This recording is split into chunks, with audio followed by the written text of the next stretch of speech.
Is anyone else getting hungry?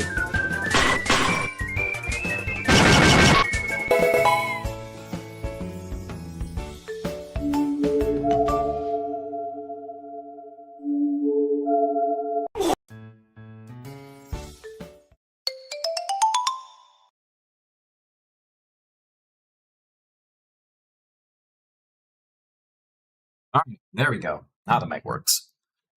Hey everyone, welcome to the stream. I have plans to probably play Silksong today, but Lego is having a sale. I'm guessing Warner Brothers wanted to liquidate everything before they sold out to Netflix. So I bought it.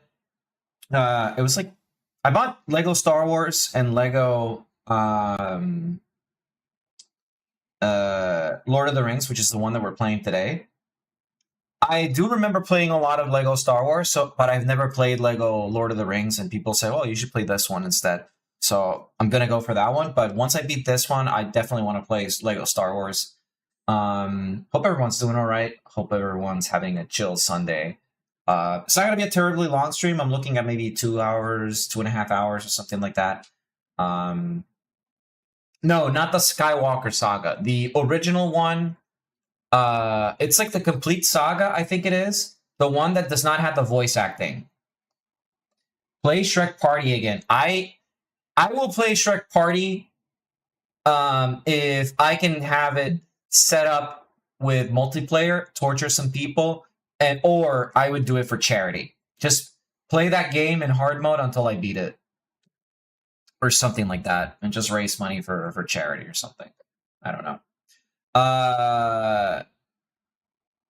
The thing about this game, by the way, the Lego Lord of the Rings, is that it apparently has issues, but I haven't, like, I started it up, but I didn't really experience any issues or whatever. What I did, I just had to enable Steam input because my PS5 controller is too new. And, what was the other thing?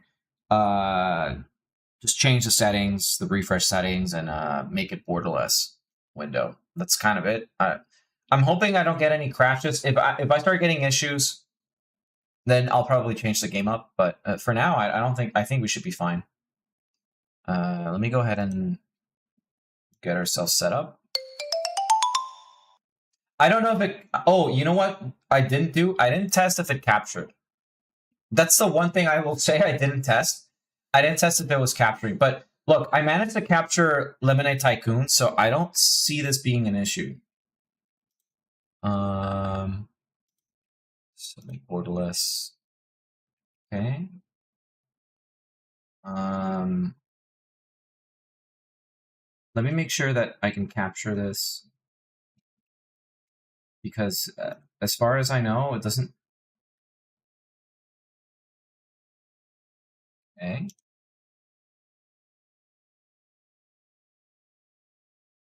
I can't alt tab apparently. Let's see if game capture works. Okay, there we go. I think this should capture.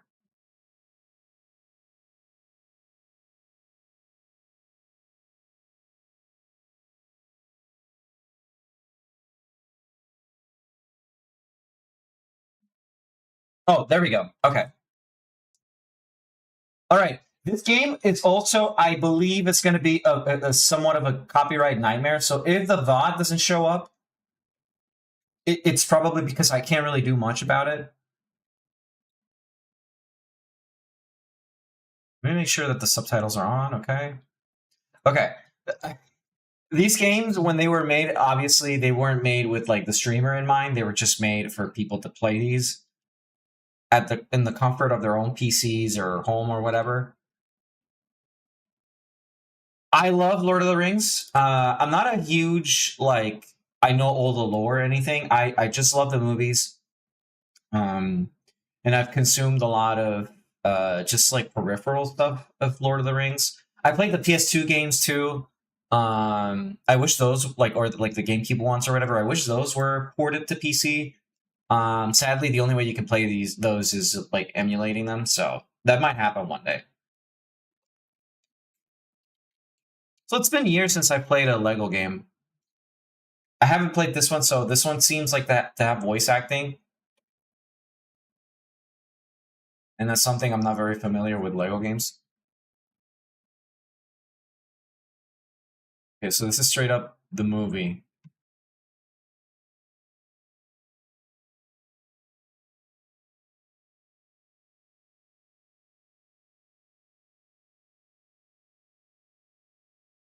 Oh! I forgot to put the desktop audio. There we go. 9 rings were gifted to the race of men. I do like the Lego humor of the games. Telltale Games does a good job with these. Within these rings was bound the strength and will to govern each. Lord of the Rings isn't necessarily for everyone. Yeah, I get it. It's high fantasy. It's like the granddaddy of all like modern fantasies. Mount Doom, the Dark Lord Sauron forged in secret a master ring to control all others. I believe a lot of the stuff that uses fantasy takes heavy inspiration from Lord of the Rings or like some derivative. There were some who resisted. A last alliance of men and This is making me want to watch the movies again. and on the slopes of Mount The director's cut. fought for the freedom of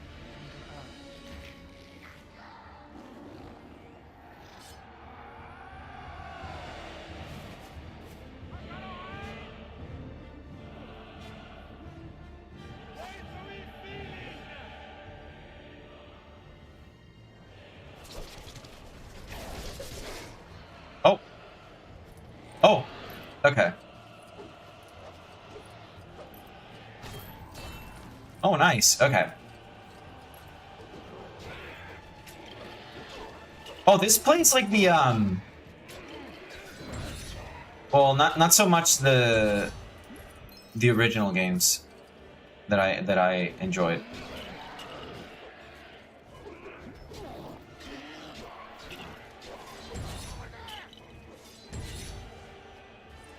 I still have the 2 towers. Yeah, the 2 towers is amazing.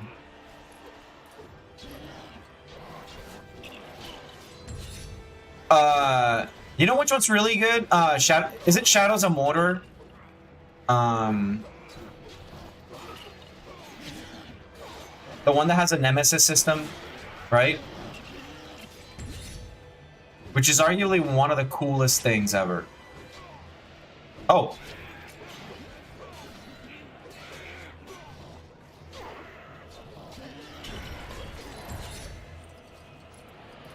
Ooh. I need to collect these things.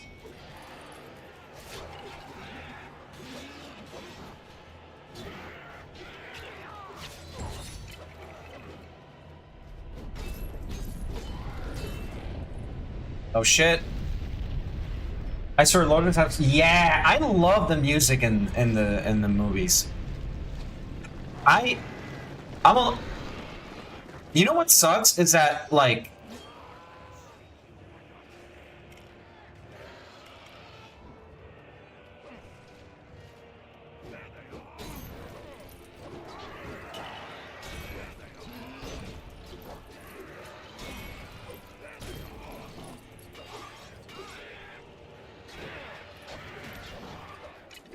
hold on.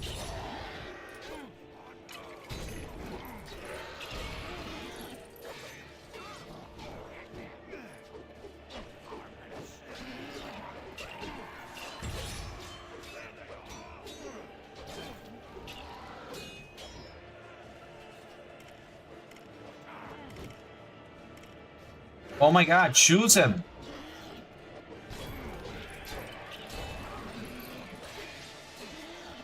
To be honest, I think the Legos, most of them don't have a clear thing of what you should be doing. Not necessarily. I think the Lego Star Wars series did a good job at kind of like showing you a little bit. Power of the ring. But I never had an issue with that because a lot of those games is just like experimenting. But that's like the earlier ones. Checkpoint.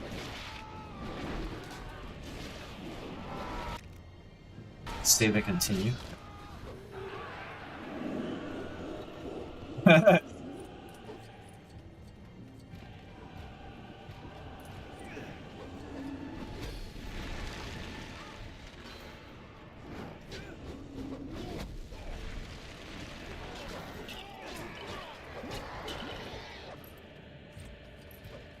Yeah, we can't do anything to him.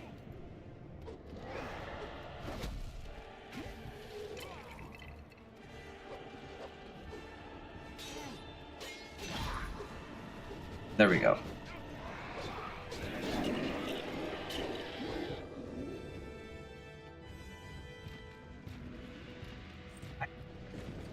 Sauron wasn't always this huge, right?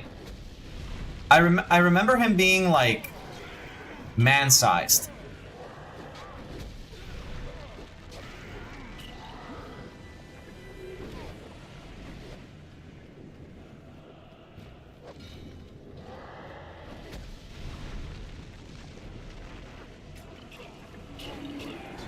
Because that's how what's his face was able to cut his finger.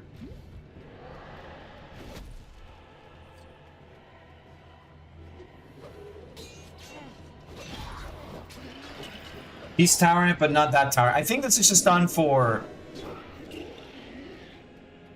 the game itself.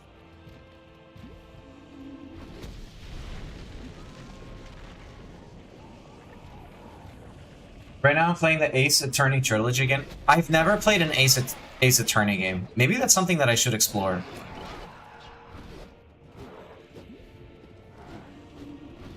Though I don't want to have too many concurrent games going on. I do have Silksong. Though, Silksong is such a huge game.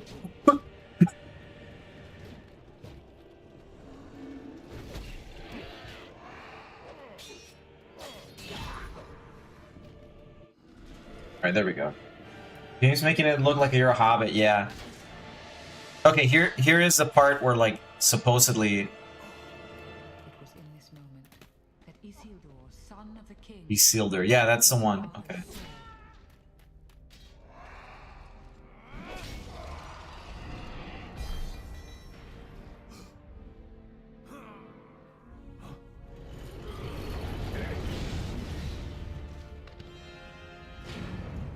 The enemy of the free peoples of Middle-earth was defeated. The ring... Oh, I like Takis. Takis are alright. I'm okay with Takis. I'm a bigger fan of also. Let me make sure I bring up the windows.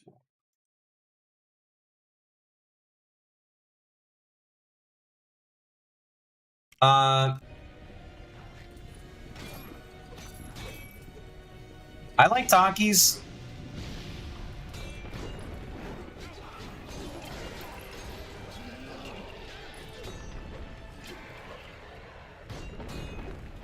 I'm a bigger fan of Doritos, actually.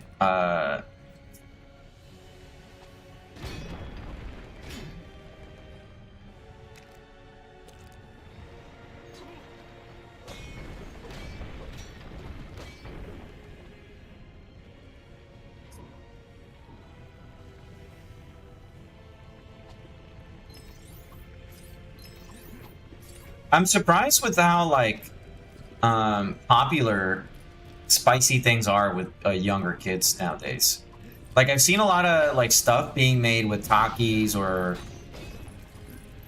Doritos. I think baked chips are good.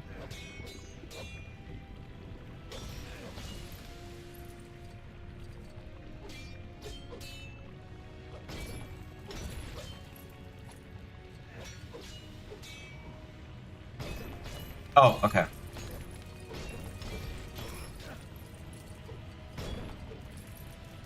Oh, I wonder if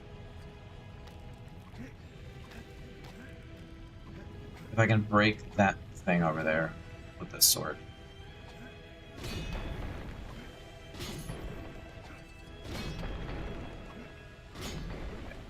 Guess not.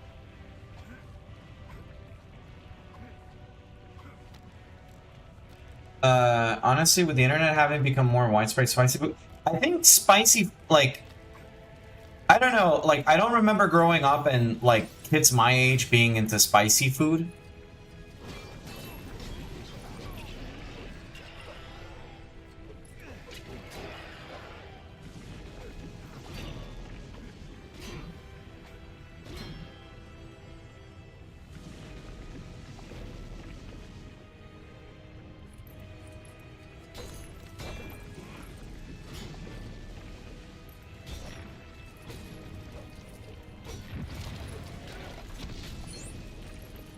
Nice.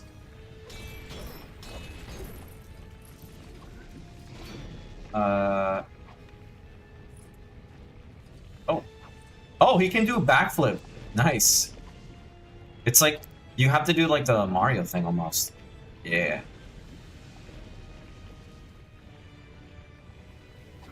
Well, I don't even know if that's the reason. I think like, I don't know.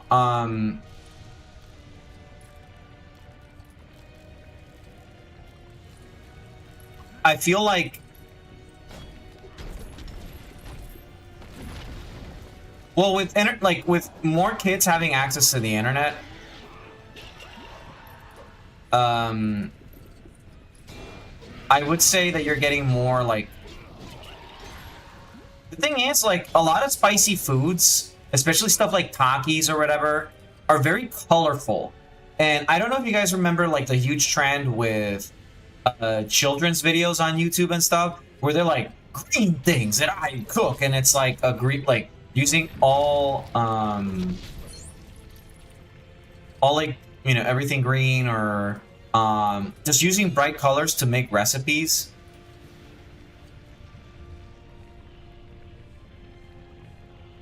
Okay, is he not gonna push?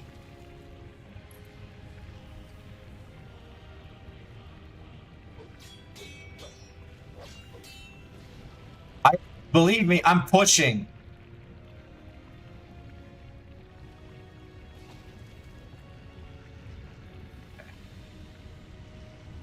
It stops.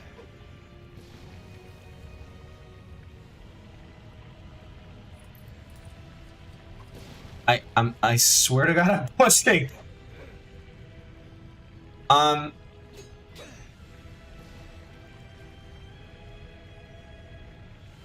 Is it like, am I pushing on the wrong direction? What's going on here? Well, yeah, there's always like spicy things, but I'm saying like in general, like what I'm getting to is not necessarily that more people are into spicy food. It's like younger kids are more into spicy food, whereas like me growing up wasn't like a popular thing. Why won't this move?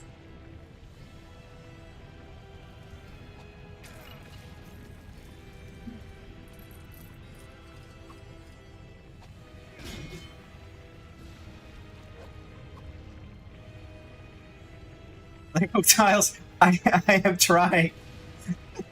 I'm trying to. Oh my God! Please. Why? Why now? Why did it work now?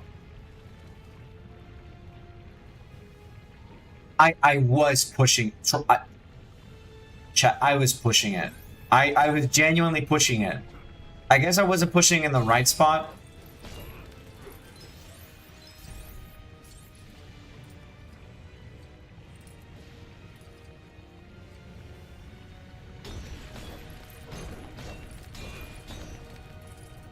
But yeah, I think a lot of younger kids are eating more spicy foods because it's just like social media. Like, you get a lot of bright colors, and a lot of streamers and stuff promote stuff like Takis. I'm not saying like this is a good or a bad thing. I don't think. Well, I mean, the overconsumption of spicy foods is not very good for you. Can lead to a whole host of problems, but yeah, no, Takis are alright. I prefer flaming hot Doritos.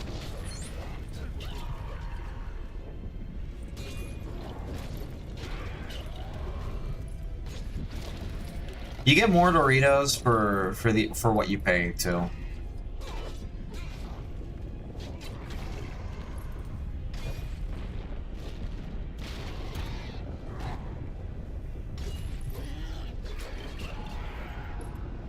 With Takis, I always feel ripped off for some reason.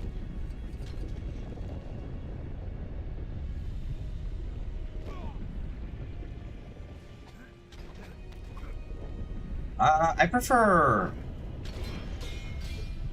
There's something over here.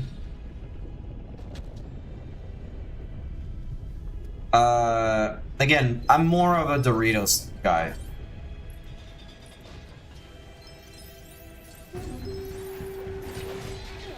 Like, even if Doritos were more expensive, than Takis, I would still go for the Doritos.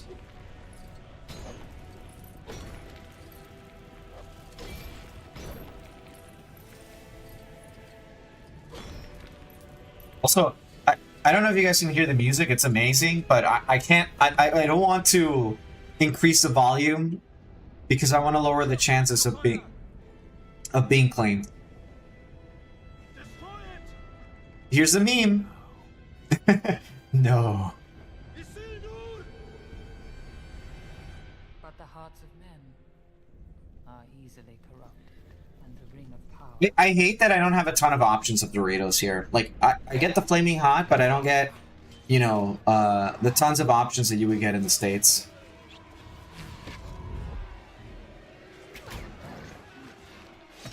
It betrayed Isildur to his death.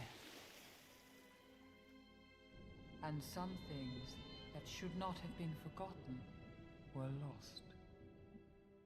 2.5 years. Netflix, please don't claim me.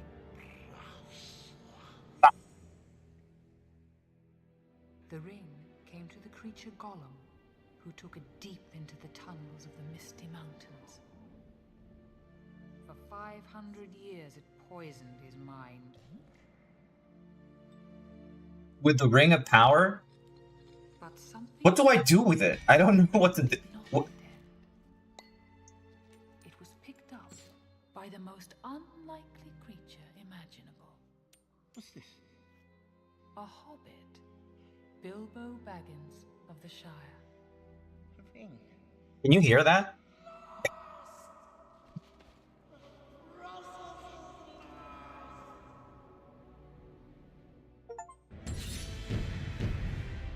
The strength of men failed, and the power of friendship of the Hobbit will succeed.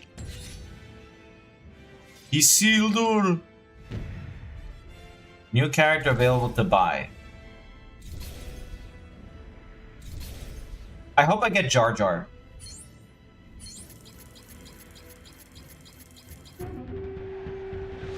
I am a true adventurer.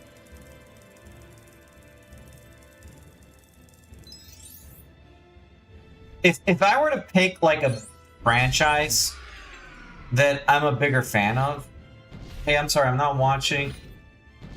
I was doing a raid, hit the jackpot. Oh, nice. No, it's fine, man. You're good. If I had to pick a franchise that I like, I don't know if I would pick either. It's rough because I love Lord of the Rings, but Star Wars is the thing is, like, Star Wars is fucked, but so is replace the scene with the latter being tempted with the ring with Roz. Instead of a Dark Lord, you have a Horse Lord, all with pulley. No, I would.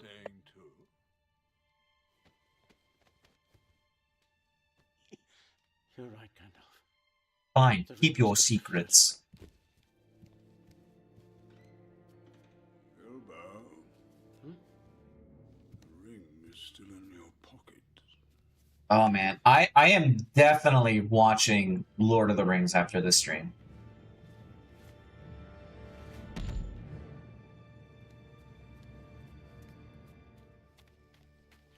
I'm gonna watch the full cut too. Goodbye, dear Bilbo.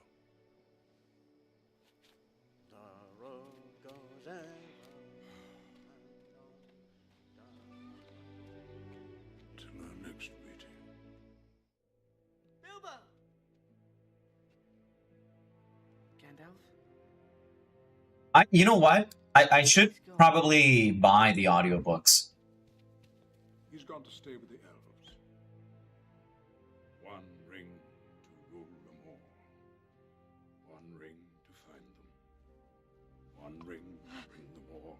And in the darkness, find them. This is Oh my god! forged by the Dark Lord's son. Is that how they? Is that how they did it? Needs only this ring to cover all the lands of a second darkness. I do like how like Lego does a lot of the scenes for movies. Like it's not one to one. Get down. I remember TV said that the Warhammer 40k books were on Audible. Have you been eavesdropping? I ain't been dropping no eaves, sir, honest. Oh! Samwise. What must I do? Sean Austin did like speaking of Samwise. At the inn of the prancing pony. Sean Austin, the character, the guy that plays that character, he only did like this movie, and then I saw him in nothing else, and then suddenly I see him in Stranger Things, Keep it safe. and dies the same season that he shows up.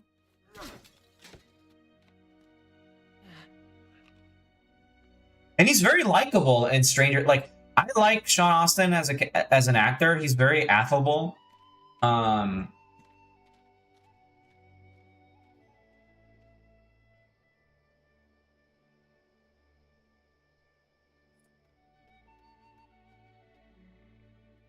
Elijah Wood is also very like charismatic.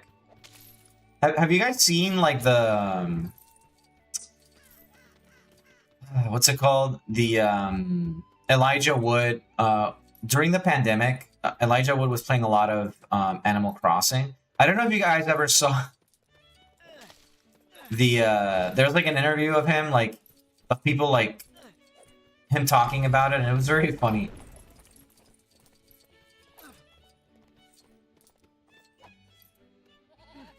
Ooh, I can ride the goat.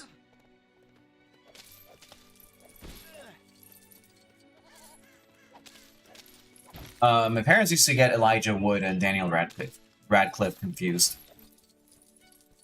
Also, one of my favorite Elijah Wood bits is the interview with like, "Do you wear wigs?"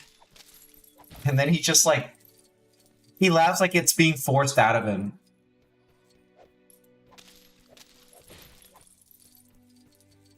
Hold on, let me see if I can find it. It's like one of my favorite videos. He's doing like rounds of interviews.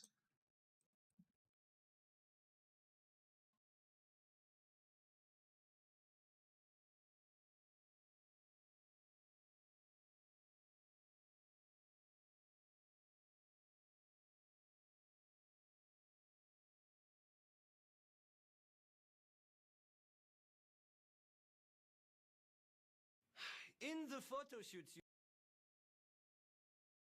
Okay, here it is.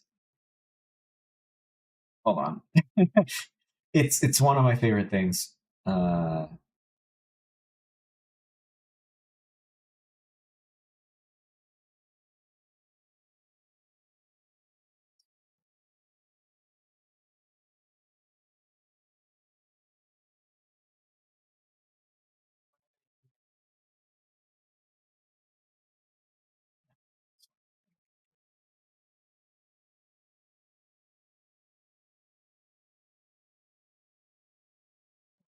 Let me crop it.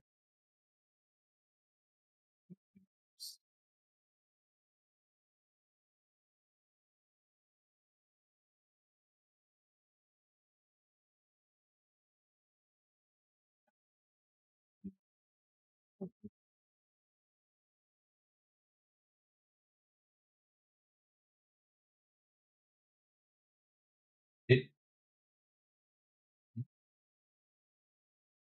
oh, because it's okay. What?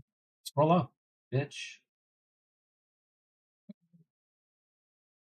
It's this video.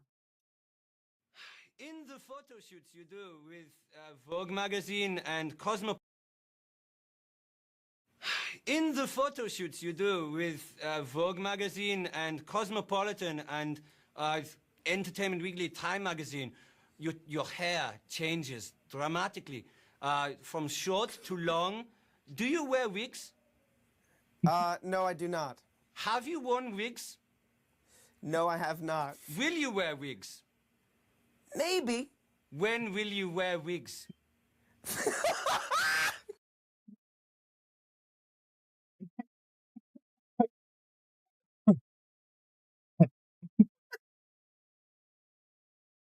It's just like he laughs like it's being forced out of him. It's fucking great.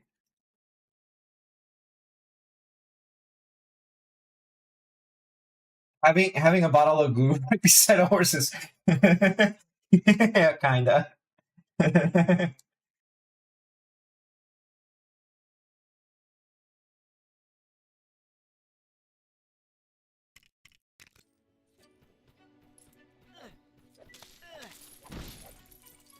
This is the one thing I love about LEGO games too. Like, you can destroy most things. I remember very distinctly, because these games they are multiplayer, my brothers and I, we used to, whoa, what happened there? My brothers and I used to just play this. Not this specific one, but I remember we owned the Star Wars ones and then the Indiana Jones ones. Come here, go.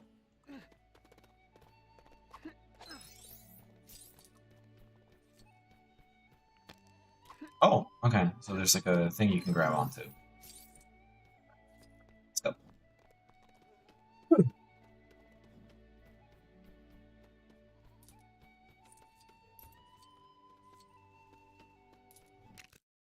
Second.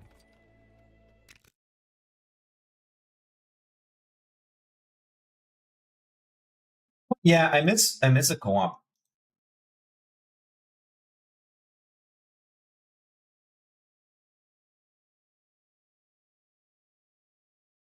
I miss the co-op era. Like, a lot of games, here's the thing, a lot of games are made with multiplayer in mind, but they aren't made with like the co-op in this isn't necessarily like something that they're thinking about. Like, I remember Halo being one of my favorite co-op games. Oh, this is open world, kind of.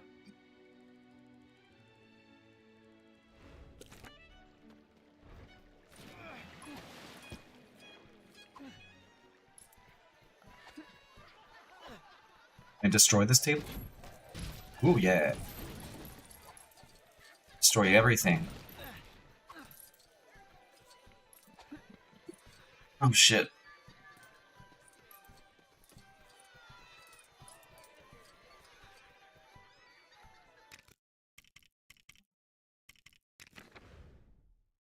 Oh my god. Mine was Nicktoons Unite games. I never played a Nicktoons game. I think the only one, like, Nick-related game that I ever played was the SpongeBob game. The movie. The game. I never played the Battle for Bikini Bottom or those other ones.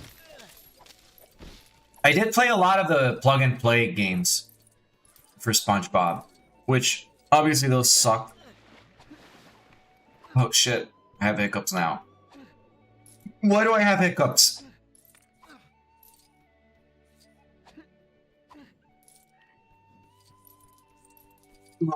Oh, God.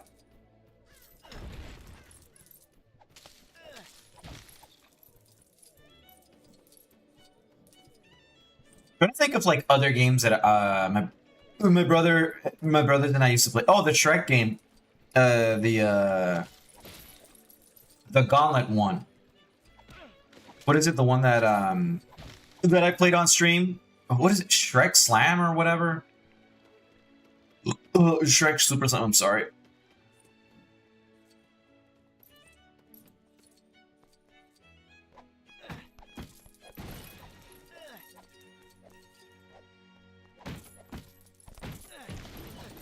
The thing is, like, also growing up, we didn't.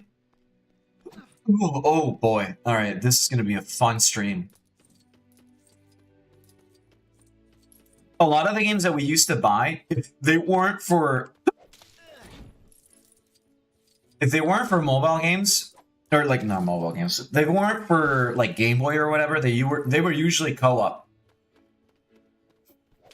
I was kind of the only one that had like RPGs, but we had to share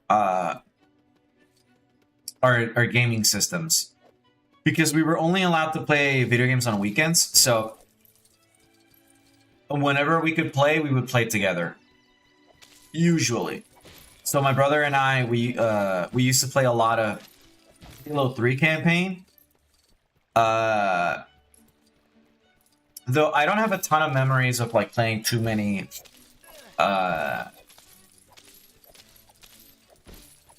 single player games. Other than like we would play something and then we would just pass off the controller. Keep punching Sam.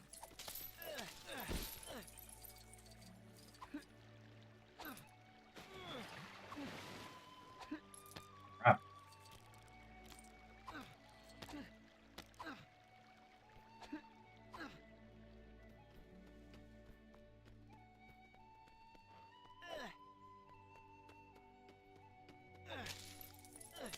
I'm gonna punch this fucking flower.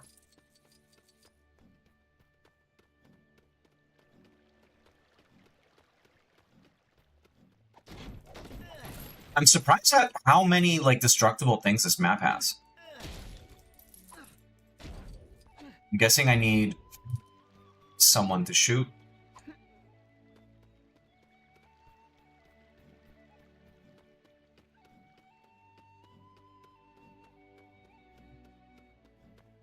What do these do? Oh, this is like where you're supposed to be going. Okay.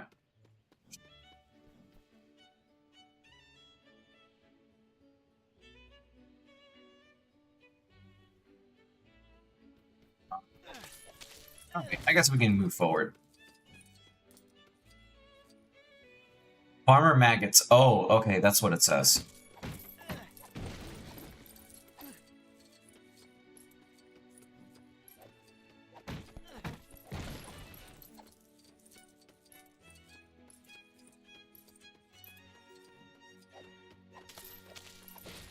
Like, I'm trying to like remember. You know what? I distinctly remember. I'm trying to think of like the games that I played growing up, and I distinctly remember playing a Full Metal Alchemist game. I can't remember. It was on the PS2, but I can't remember for the life of me the name of it.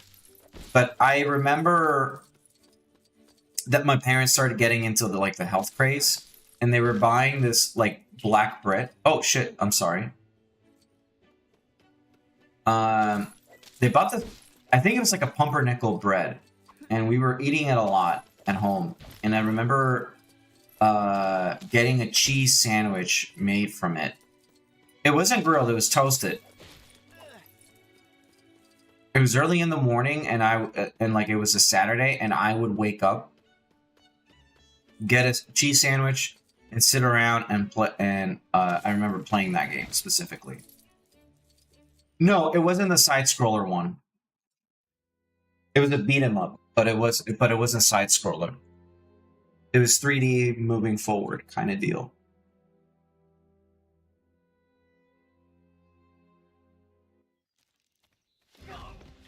Nice shadows. Frodo! Mary! It's Frodo Baggins! Hello, Frodo!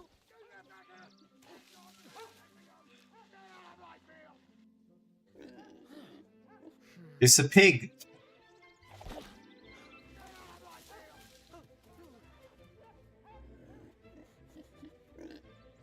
Oh, tasty carrots. Ooh,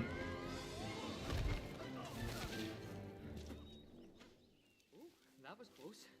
I think I've broken something. Huh? Wait, the ring rates show up this early? Get off the road! Quick!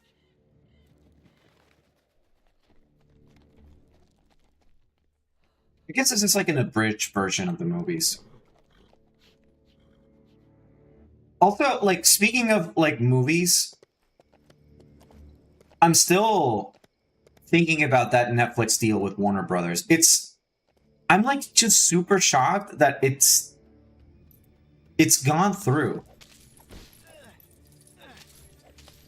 And I'm like, extremely worried about, how we're entering the slop era. What is this? Hold X to...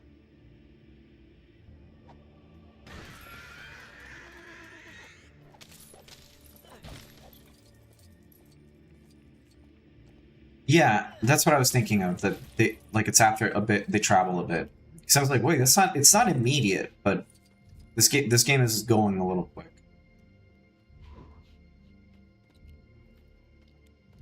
Hello?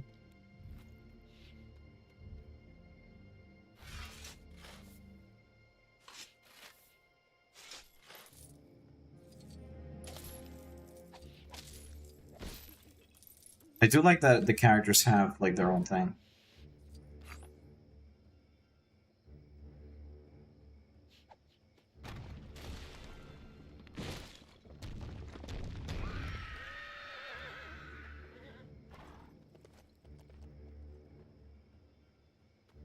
Lord of the Rings was a thing to get me into fantasy. Because before, like, I was kind of into fantasy stuff, but not too much. Oh, there's...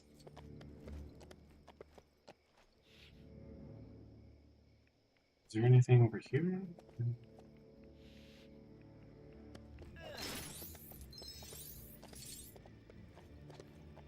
Oh, just open the tree?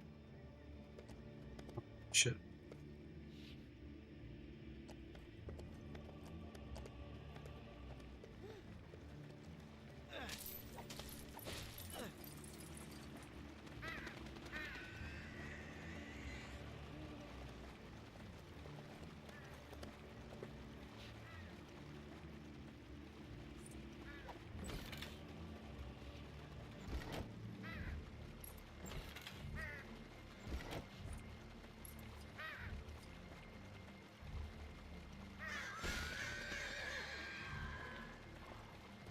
Okay, he got spooked.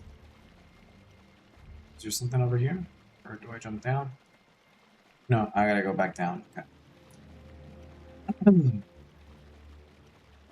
Frodo, come on, move.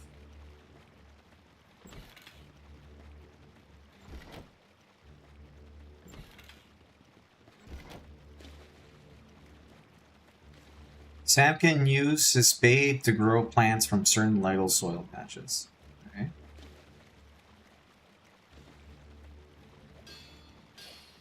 Oh, this... That's not Sam. Okay, there we go.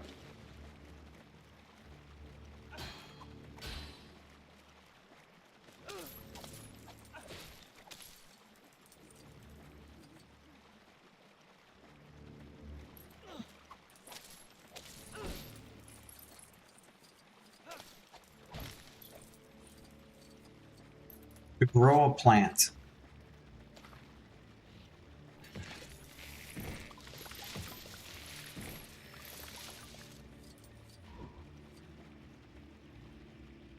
Wait, is this... This is not Frodo.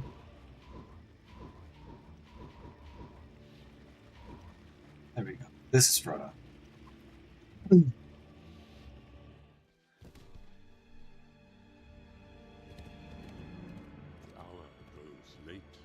Oh, Saruman.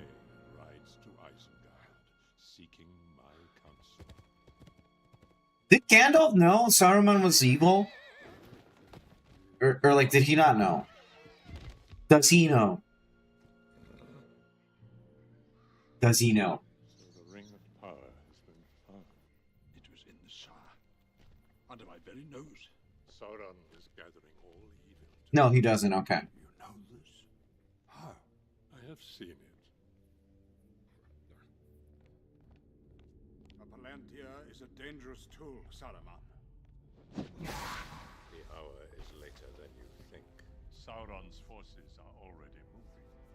They will find the ring and kill the one who carries it. Frodo, We must join with Sauron. when did Saruman the Wise I'm abandon trying to think of like madness? Christopher Lee's memorable roles, and I know that Saruman is like one of them, but I also think about his role in The Howling 2 and as Count Dooku or Count Dookie.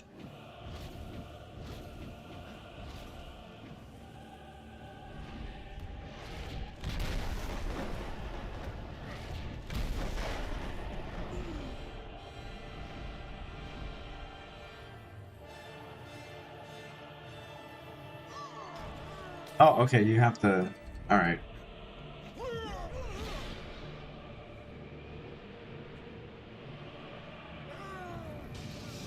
Come on.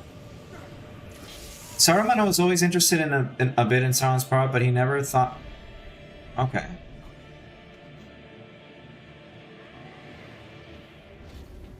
You know, I was gonna say, oh, they should make...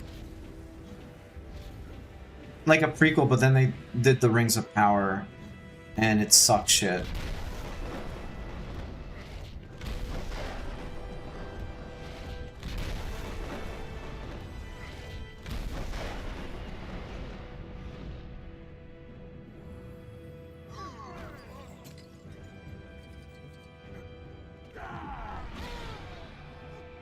You shall not pass. Come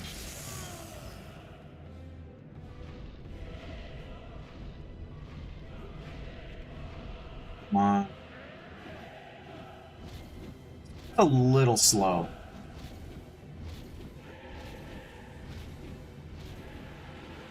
What's interesting to me is that they chose to make these movies into Lego games.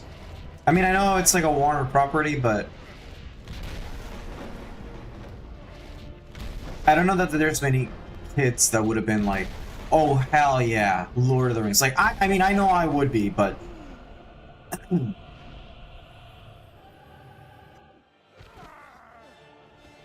Hey, Purple. Yeah, these modern day stuff they keep adding. I stay away. Yeah, the only stuff that, for me, exists for Lord of the Rings is whatever J.R. Tolkien wrote. That's it. The way of pain.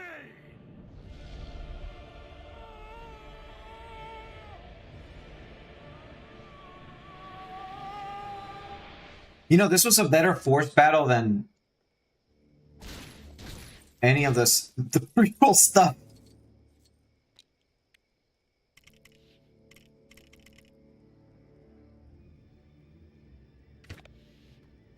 What's this? Save. Oh, okay.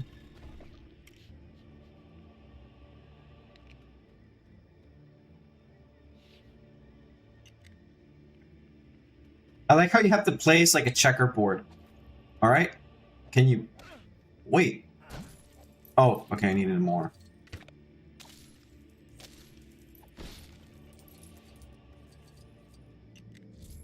That was always like the fun thing about playing these games, that you could punch each other. It led out to a lot of sibling fights.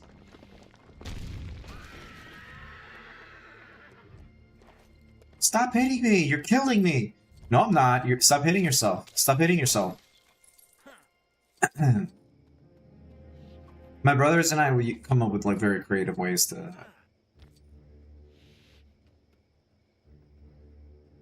kill each other in these games.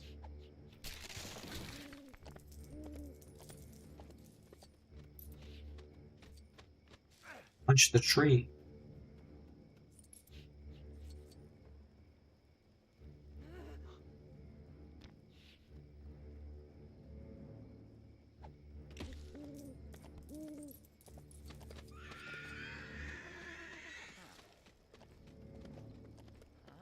I'm not playing as Sam.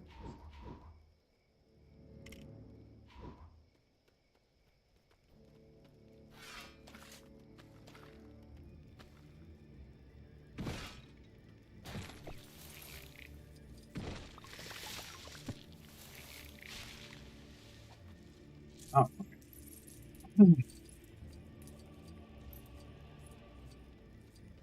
You know what's funny though? Speaking of ruined properties, another Netflix property, The Witcher, or well, it's not a Netflix property, but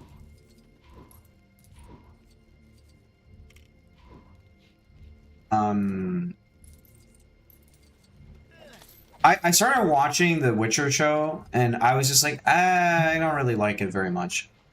It's not terrible, right? But it wasn't it was fine for what it is. And I started watching it.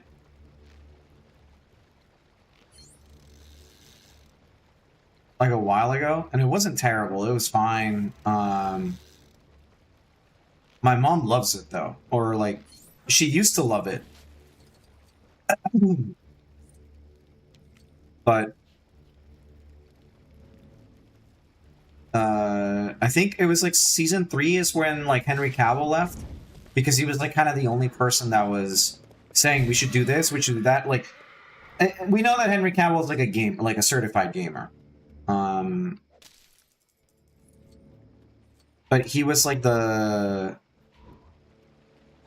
one that was not necessarily calling the shots, but he was like, no, we should follow the lore.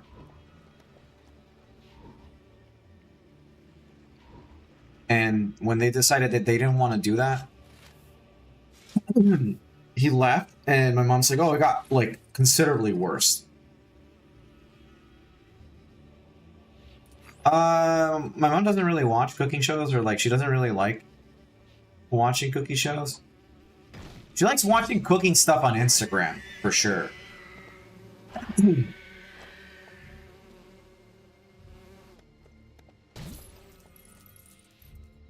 Like my mom sends me a lot of cooking stuff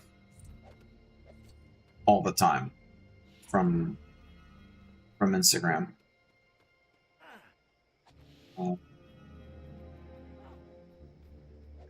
Do here.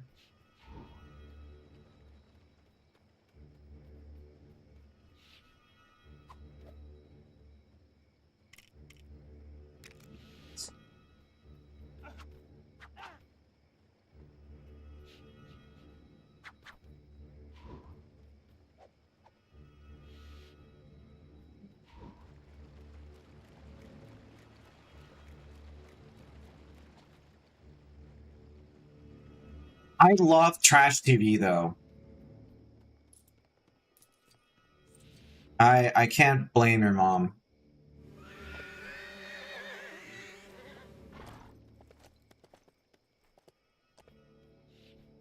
Look, I will tell you like a true story. I have a family member who's a very like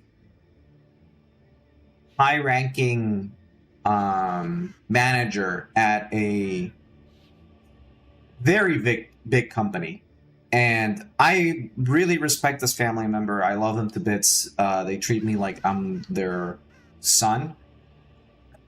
So one time I walk over to their house and they're watching TV, and I'm like, oh, how can you watch this stuff? And she just looks at me and she says, look, I work a really high, very stressful job, and this makes my life much more simple when I don't have to think when I watch stuff. Like, she knows it's bad. She knows most of it is not real, but she says she just turns her brain off and it makes her feel better after like a very stressful day of work. I have to leave the Shire. Sam and I must. And when I started seeing it that way, I'm like, oh, I love The Bachelor or like trashy TV. That being said, I don't like Keeping Up with the Kardashians or stuff like that. I typically prefer something more, something a little less like, I mean, cerebral is not the proper word, but something a little less like familiar or like.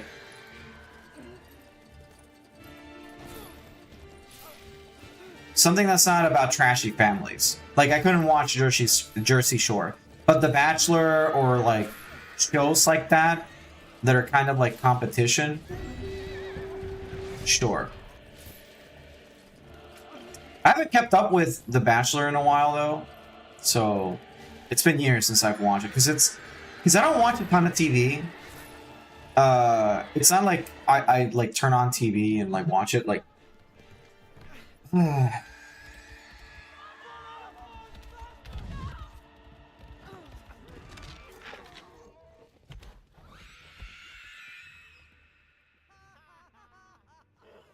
Though I will admit there's something fun about like turning your TV on and like flicking through channels and like finding stuff like that where you just sit down and you watch it. I think a lot of like I like it. It sounds weird, but I think a lot of television or like ads on TV used to be a lot more creative, and there's something like beautiful about like just not having targeted ads. Like you would run into like watching I don't know, like a medicine ad, and it's like, oh, you know, so and so, and then you just watch something funny.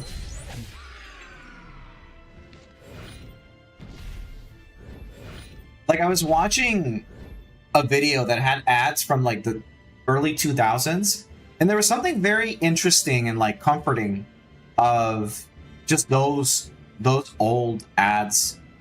They were very creative, a good deal of them. Like even if they weren't necessarily like about a useful product, there's something like just fun about them, I guess. Like I'd be down to like just sit around and watch some of those ads. I know that's Vinny's thing, or like Germa's thing too, but I think we could do like a day where we just watch some of these ads because a lot of them are like pretty cool.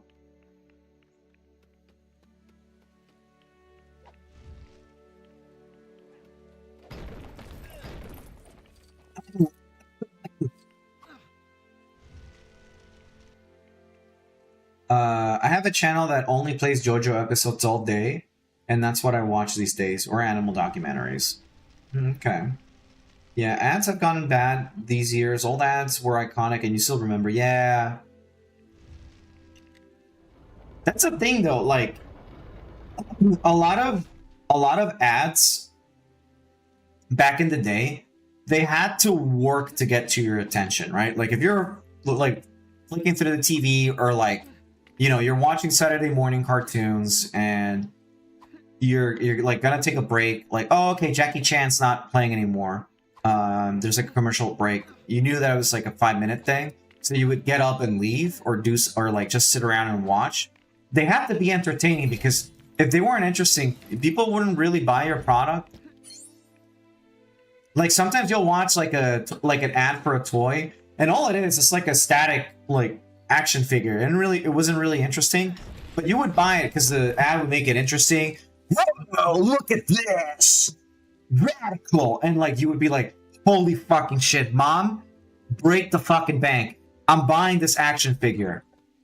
I didn't even watch wrestling, I didn't even give a shit about wrestling, and I had wrestling action figures because of the ads.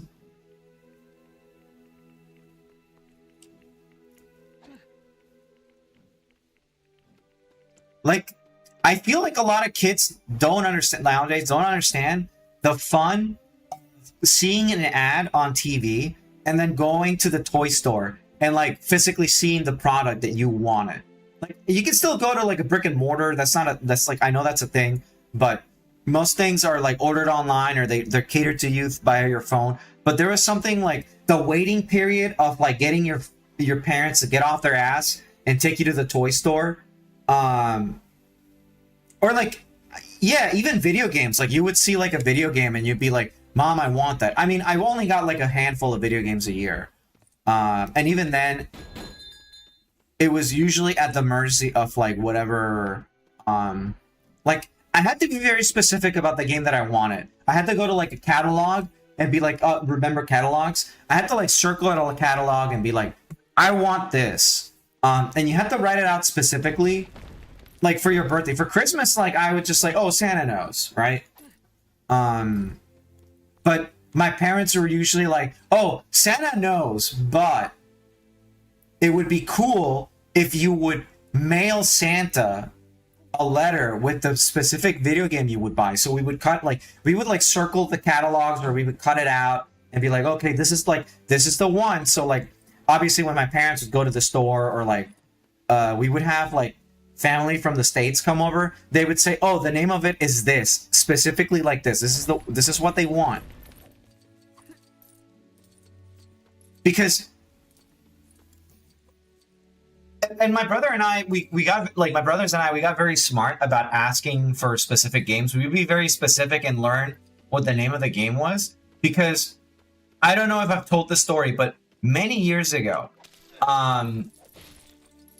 it was during the Nintendo era, the Game Boy era. I think we had played Smash, and we loved Samus in the game. But we did not know what the game for Samus was. We just thought it was Samus. Because, keep in mind, the internet wasn't really a thing, or like as widespread, so not everybody had internet. I didn't have internet in my house until like much later. And the only way you got your information about games was through magazines, or like your friends would tell you, oh, I found this game, or you would go to the store and you would physically see it. So we did not know that the game for Samus was Metroid. But here's the thing. My brothers and I were very naive, and we thought, oh, everybody knows Samus, right? Like, everybody knows where Samus comes from. It's the Samus game. So, okay, we didn't read. So my brother and I, we had this a great aunt. They're just like, oh, do you guys want a video game? I will go buy a video game for you. And we were like, oh, we want Samus. Here's the thing. My relative heard Samus, and she understood, okay, they want Samus. So she remembered, it's not her fault what happened next, right? It's not her fault. It was like, it was just us being stupid kids. And let me find you what she got us.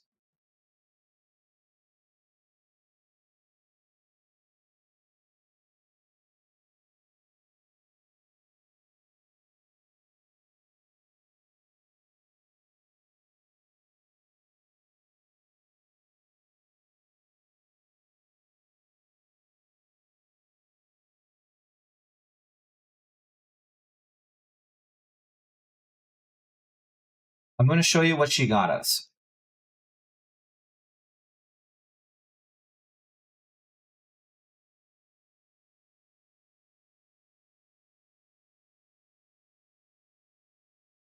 This is what she got us for the Game Boy Color.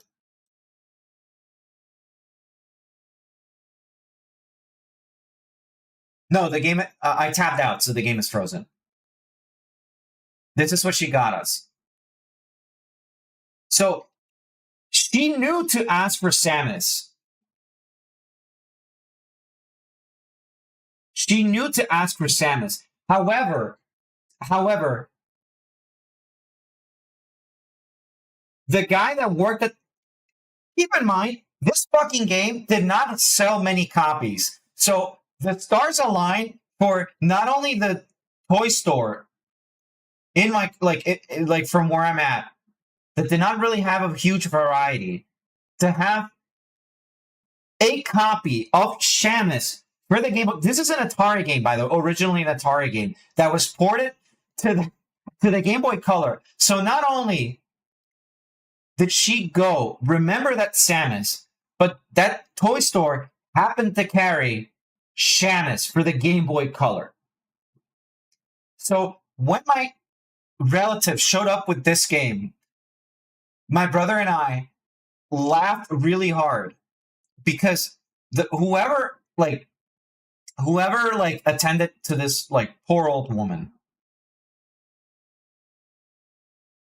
they said, Samus, oh, it has to be this one, right? It's Shamus. So it was like everything aligned all at once for it to work. But like you said, Purple, like it did not align in our favor. It just happened that like it was just like everything worked out, but in the worst way possible. Because budget for her was not a problem. She said, whatever it is, I don't care if it's expensive or whatever. And this game was selling for like $10.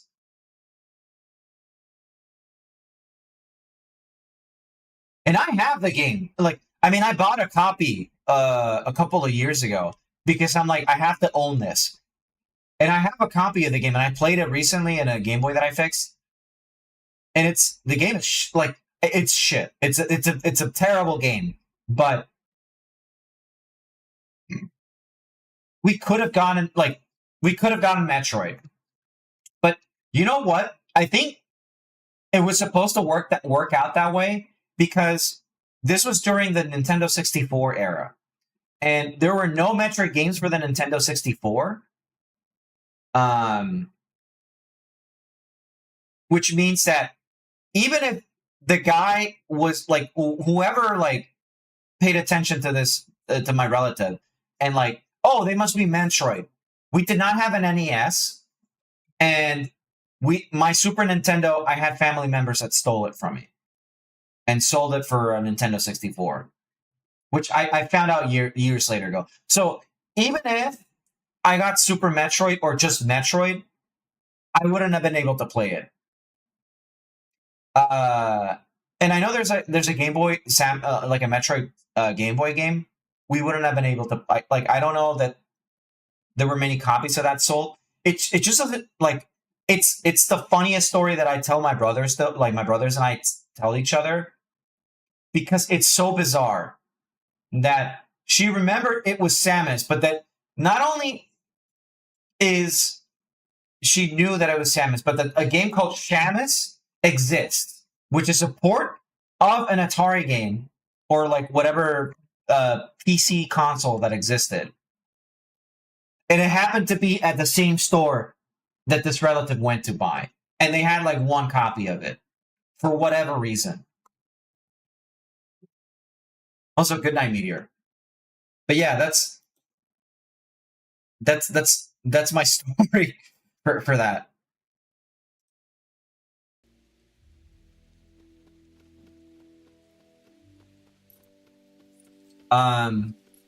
But yeah, we didn't, oh, here's another thing.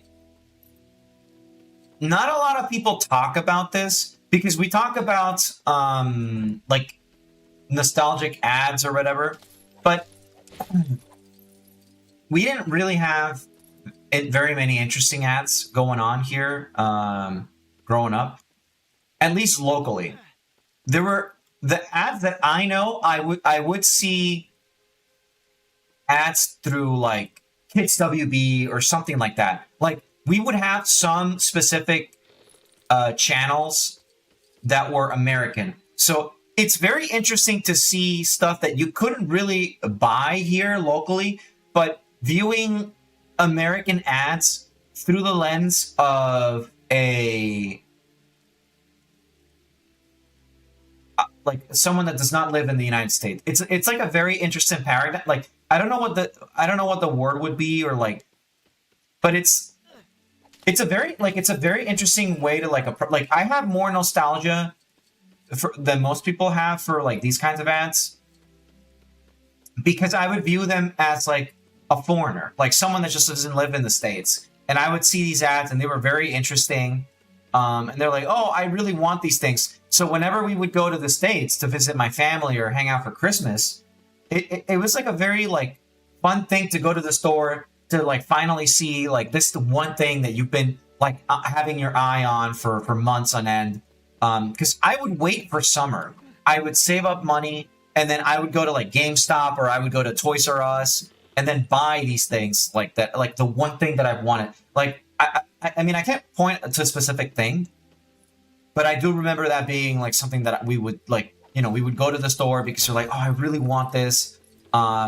Like going to GameStop like in summer was fun as hell, and even in Christmas because we get like spending money and we would buy like the 1 or 2 games that we've been like looking at through magazines and stuff. And that's like something that a lot of people.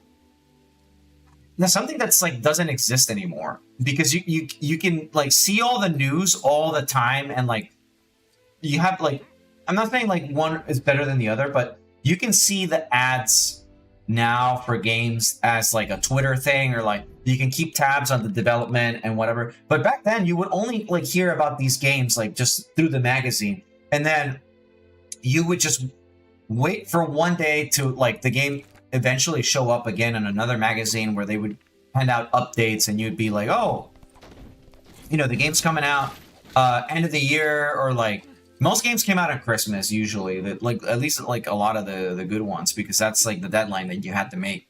But honestly, I also miss the time of going to a store or like even a rental like a video store and just seeing a game like, oh, what is this? And then you go in and you see it, and you know, try your luck on it. Yeah, I remember one of my favorite games is Kirby, Crystal Shards, and I did not know about Kirby Crystal Shards until I walked into like our local Blockbuster, and I like, oh, this is a Kirby game. I've seen Kirby in Super Smash or like whatever, and I bought and like I rented for the weekend, and it's like one of my favorite games ever made. Like I love Crystal Shards. It's and like it was just like something that I walked in on a store, and a lot of games were like that. Star Ocean 3, I love a lot, and it was like a game that I saw at the game store locally, and I was like, oh, I like anime, I like RPGs, I want to check this out. Same with like Xenosaga 3.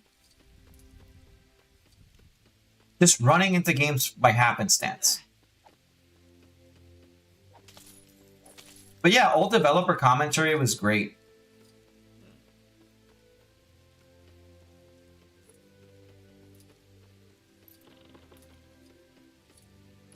Obviously, it was a little harder back then to know which games sucked shit and which games were good.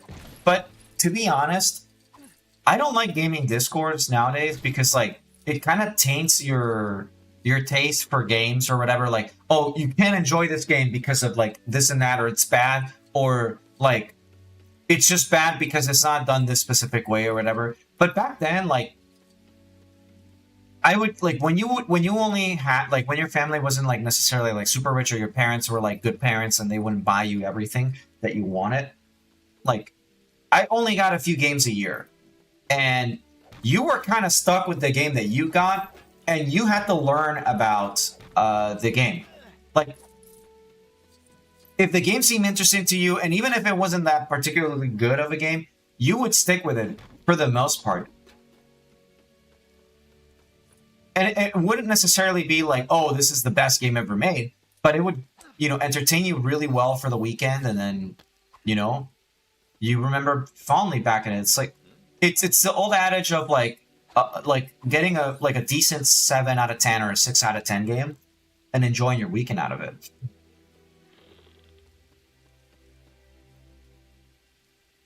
Yeah, you had teeny screenshots of, yeah.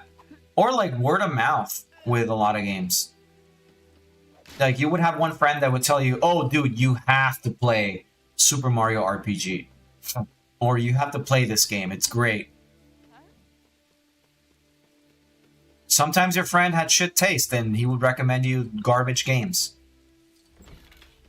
But I didn't really have a lot of friends that had bad taste, so thankfully I wasn't running into that situation too much. Alright, I'm stuck. There we go.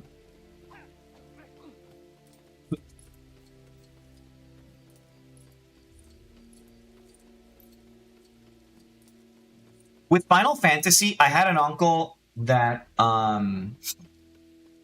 like, I didn't have an uncle. He's still alive. I don't know what I'm talking about. I have an uncle that he was an avid gamer, And I remember that I would go when I was born. He was very young, and by the time that I had like the use of memory, or like I was playing, I was able to remember, like, you know, understand what he was playing. I must have been like, I don't know, 7 years old or something like that when I used to see him like play video games. And I remember distinctly he was playing Final Fantasy VII, and I saw him beat it. And he gave me a copy of the game so that I would play it. And I remember also seeing him play Final Fantasy VIII, and then years later GTA 3 and stuff like that. So I was lucky enough to have an uncle that he would play a lot of games.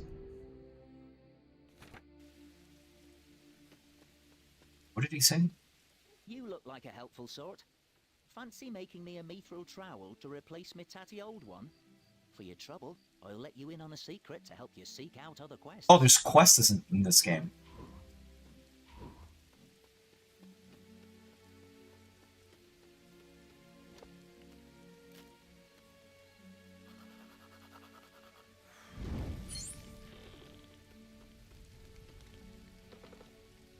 Blacksmith, forge items.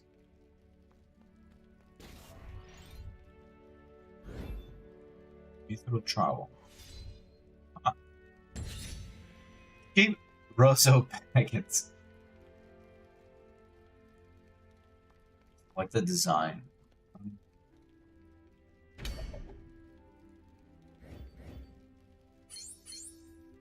Interesting.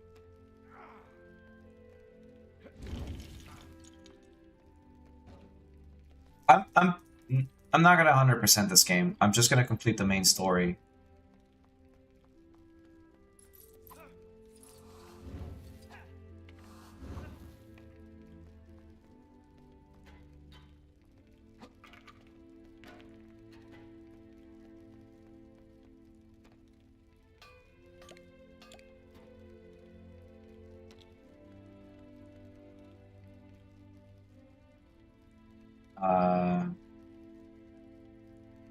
Mithril trowel.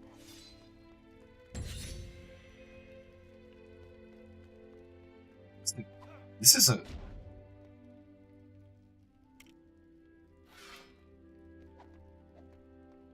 It's a lot.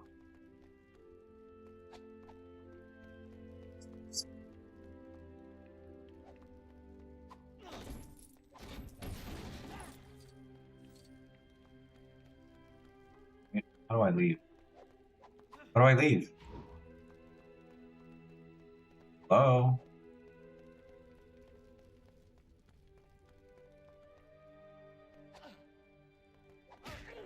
How do I get out?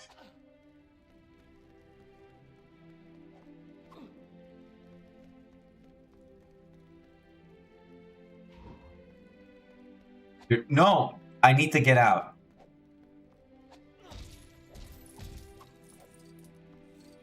Seriously, how, like...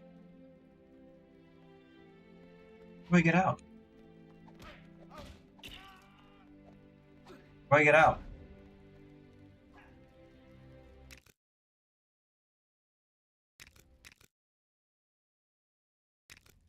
What?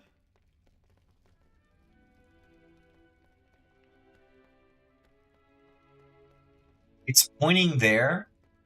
Why? Game is bricked. Oh my god. No, how the fuck do I get out? Seriously.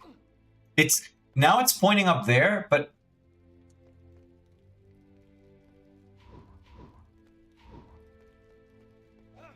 Am I supposed to dig my way out?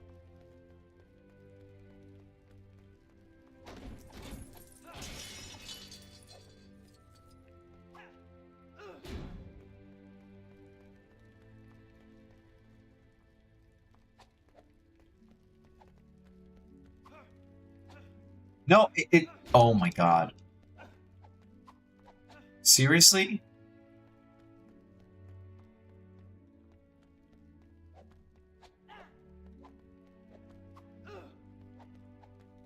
Is it pointing up here?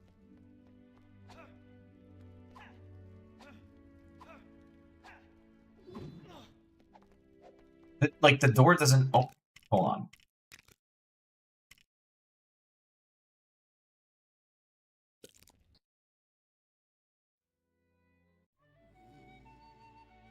Oh, odd.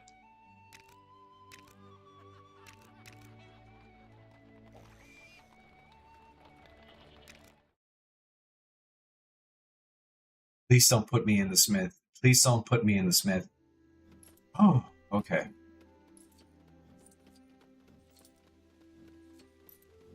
Could you imagine if it just put me back in the blacksmith?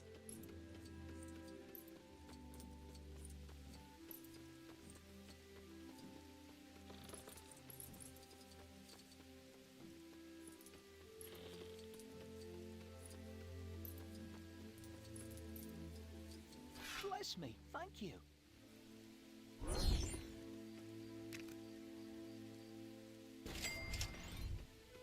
Quest Finder unlocked.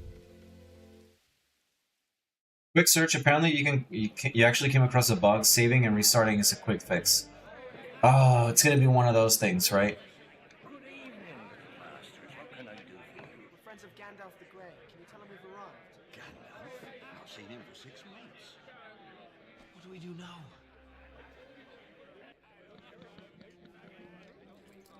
It's normally supposed to open the door after you equip them. Oh my god. It's gonna be a thing.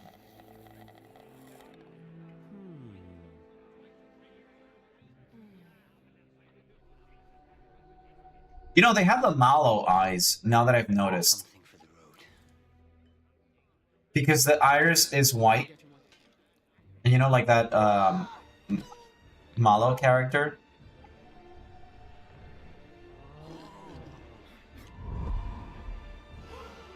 He has the black eyes with the white pupils.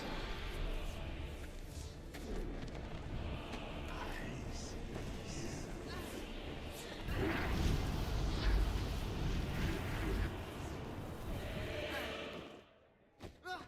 draw far too much attention to yourself. I know what hunts you. I love Viggo Mortensen. Is a frog?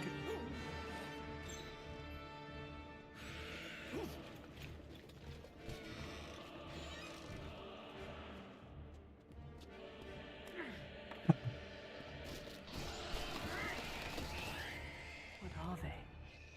They are the Roz-Kun. Ringwraiths. At all times they feel the presence of the ring. When are you taking us? Into the wild. What were the ring rates again? They were like the old kings or whatever, right? That fell into the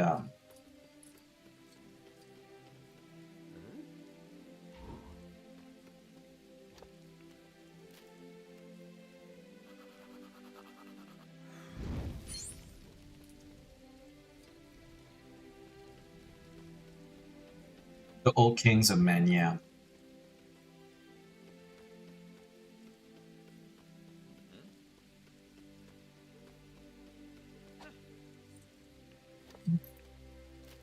Now they serve Sauron.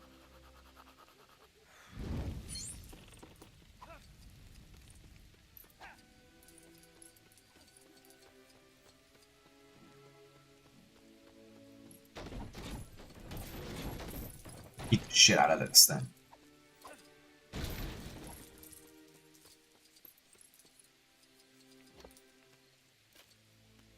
Recently, when I was on my way back from a TwitchCon, I stopped at the Miami airport, and there was a Lego store at the airport, and I saw the Animal Crossing Lego set, and I was like, oh shit, I kind of want it. But then I saw the pricing, and Lego is super overpriced. Plus, I couldn't fit it in my bag, but Lego is like stupidly overpriced. Like anytime I think I want like a Lego set, the price just puts me off.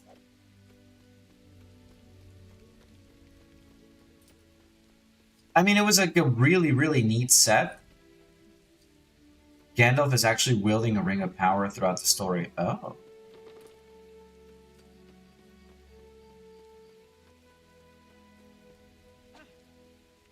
I want one. Yeah. There's no way. I'm trying to find the. Yeah, these things.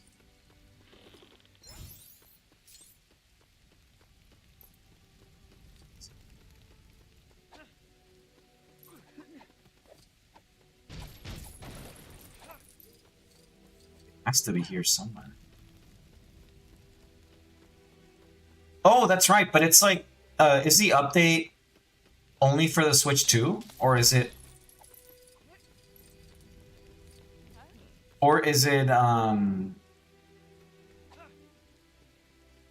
His ring helps inspire... Ah.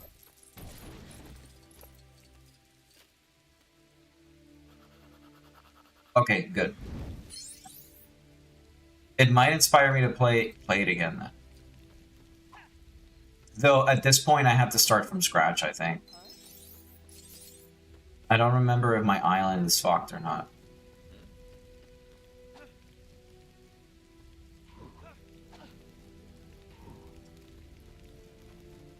Can he break?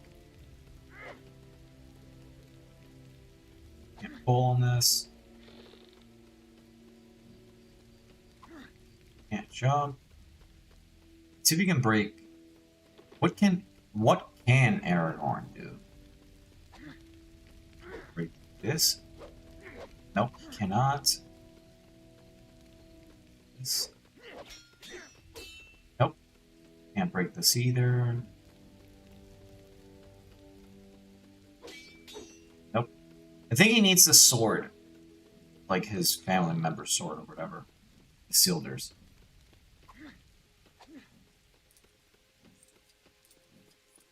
I still remember distinctly that the 3DS Animal Crossing is kind of like one of the best, like if not the best one.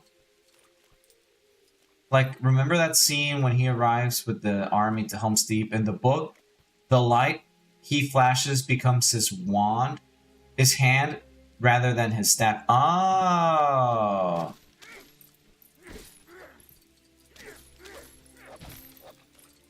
Then I have to listen to the books. I wish I wasn't, like, lazy, though, and I would just sit my ass down and read the books.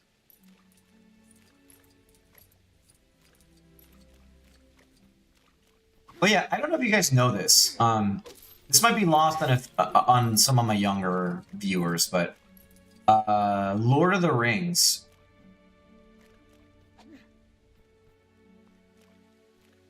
But Lord of the Rings, when it came out, so the first movie came out, right?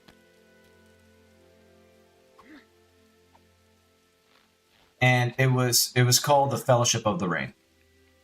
Okay, fine and dandy. The movie came out. Let me look that up. Oh, like, I'm making a point. Like, give me 1 second. I need to look something up.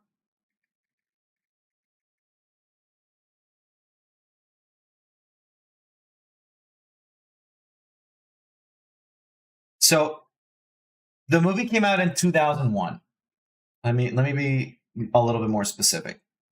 It came out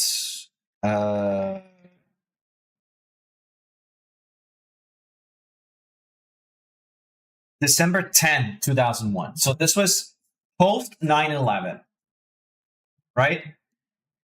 The year after, I think, or like 2 years later, The Two Towers came out. However, there was a controversy because the next movie was called The Two Towers, so people were pissed because it was called The Two Towers, but it's like it had nothing to do with it.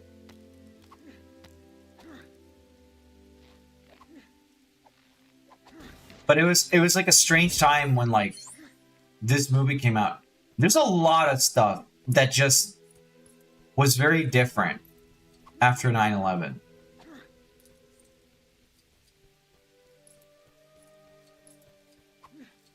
Like, sure, we make a lot of we make a lot of jokes at the expense of 9/11, but trust me, like it wasn't just like, oh, like, you know what, like America only thing. Like everybody felt it. So it was like very like it was like I was too young to understand the level of impact, but you could still understand it. Like, what was it, 2001? I must have been like, I was 9 years old when that happened. Just about, maybe.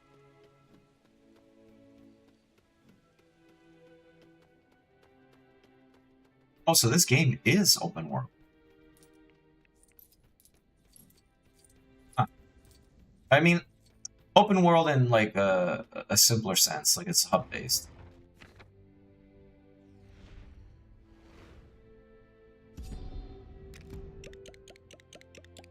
Wow, there's a lot of collectibles.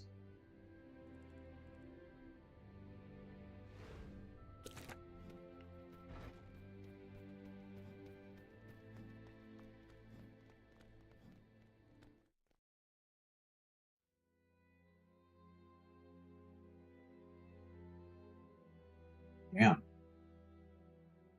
I was in school when it happened, and I remember we were. We shall rest here tonight. These are for you. Keep them close. We were. I was in school. I can't remember what class we were having, but I remember that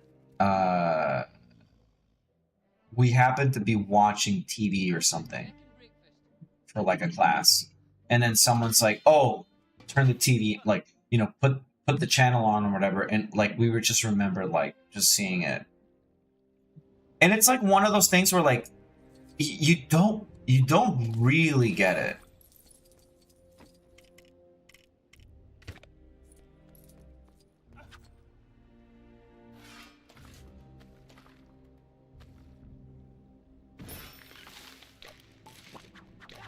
Like, I don't want to get into like a somber conversation. That's not what I'm doing here. But it was just like, I just wanted to point that out, that I would, like, you know, I was just trying to think of like,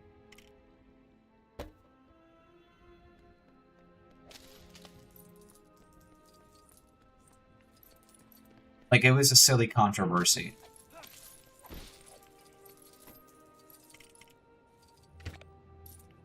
That's why it's such important to frame things timelessly. The original books is titled as such, and the intent of the movies was to mirror, like, yeah, hold on, give me 1 second. The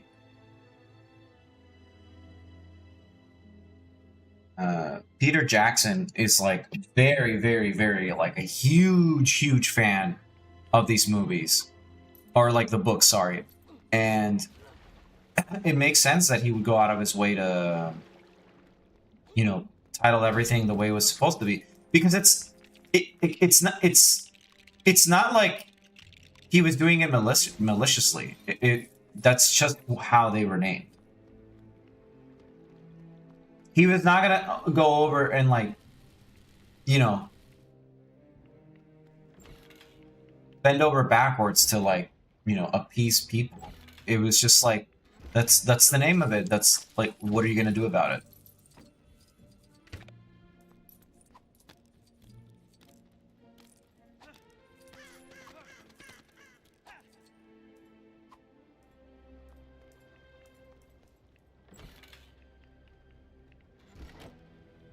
I remember going to the movies.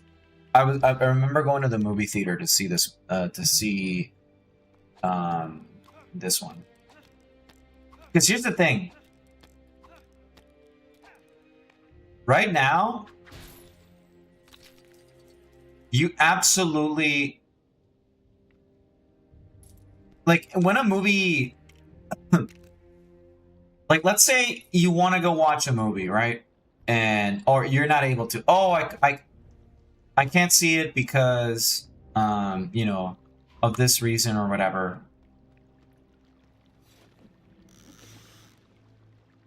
But you know that it's gonna be it's gonna come out at some point, right? On streaming, like immediately after it does its original run of the movie theater, it's gonna come out, and it's gonna be like, I don't know, like a week after it's all said and done, right? But back then, when a movie left the movie theaters, you have to wait maybe a few months or like a year due to like licensing or distribution or whatever. And usually when it would come out, it would be at the local store or like the movie rental store. So it's not like you would, and when you go to the rental store, you had to hope that it was available there because everybody knew when the movie that everybody wanted to see was out. So when this movie came out to DVD, Tomatoes, sausages, nice crispy bacon. Put it out, you fools! Put it out! That's nice. like we have it good now with streaming somewhat, but Go!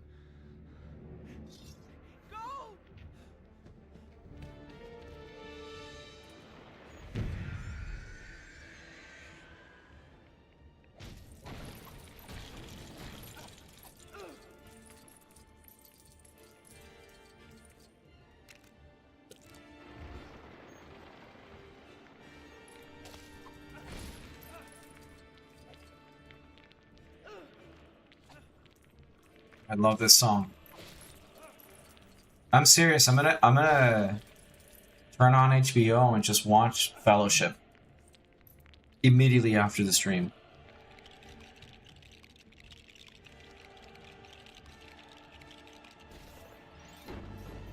Oh yeah, my favorite part of these games. Oh, I lost the blue thing.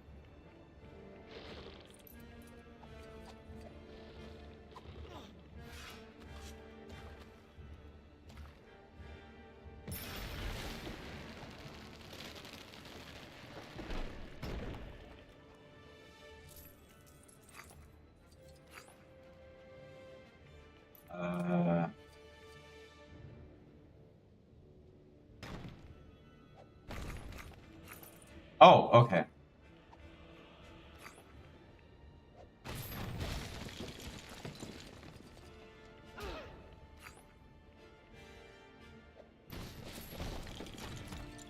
Right, and across. Beat the shit out of this flower.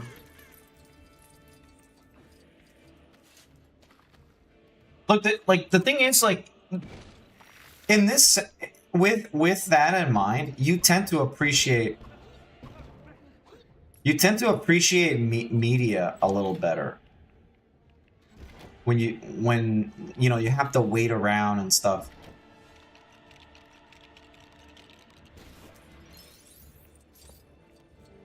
Like having stuff like immediately available to you sometimes like kind of takes away from the enjoyment of it, at least in my opinion, because you just like consume it and then you're just like, okay, well, what's the next thing?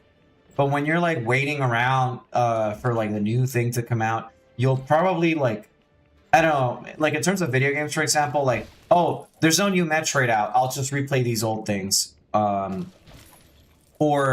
I'll replay this older game. Now you have like a million different Metroidvanias, for example. Like you have Hollow Knight, you have Silksong. There's a bunch of like everybody's putting out their own Metroidvania.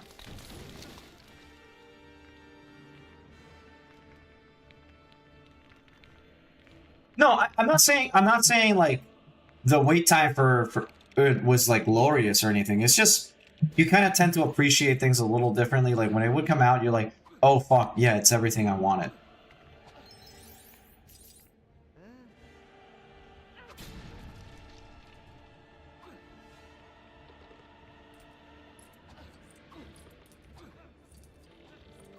Like it might not make any sense, but maybe I'm not explaining myself the best, but I did like, oh shit.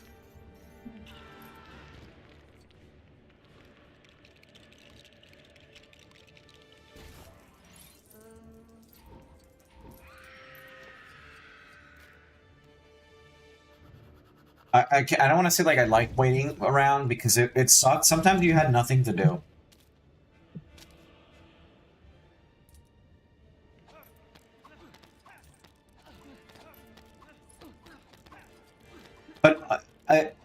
with all honesty, I wouldn't have I don't know if I would have been into art as much had I had access to all the media all the time. Because I'd probably be like playing video games all the time or watching just shit all the time.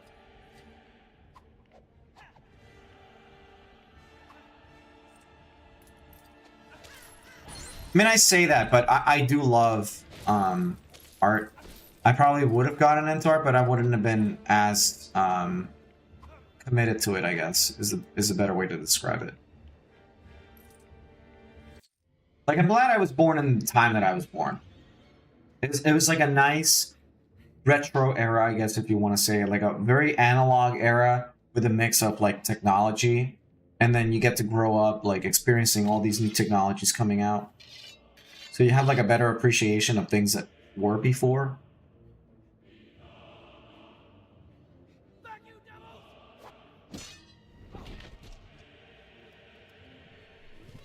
I don't mean to say, like, all-time better, but that's how I perceive it.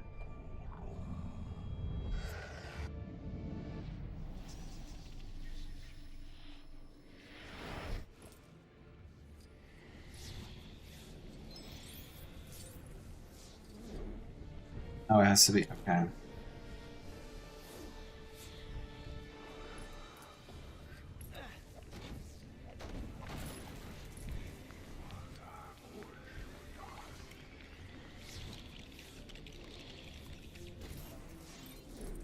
It's one.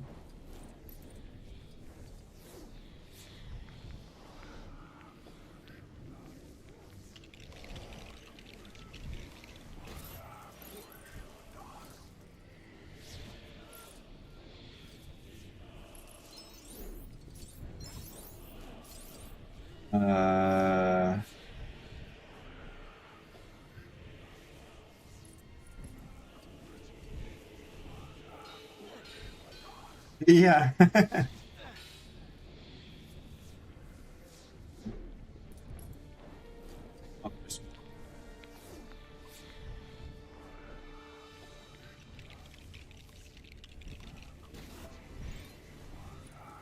am I supposed to do here?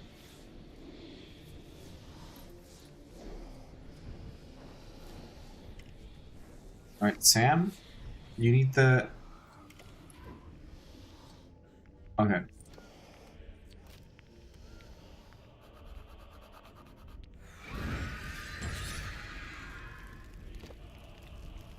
There's one.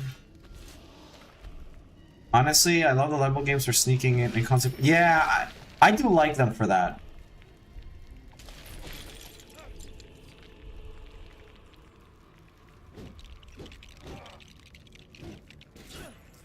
Oh shit.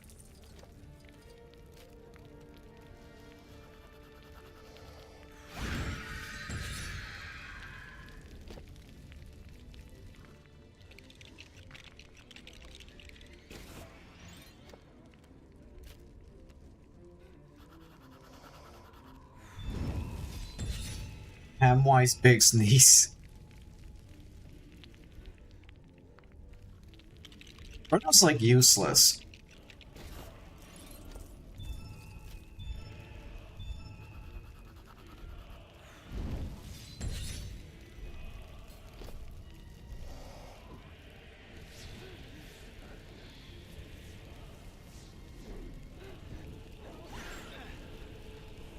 Oh, okay, that's interesting.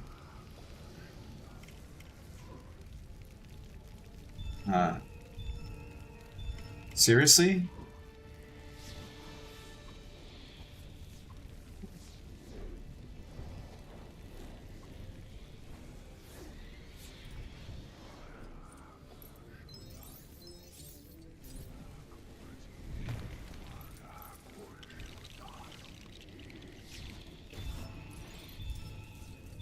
No, I get it. I just need the...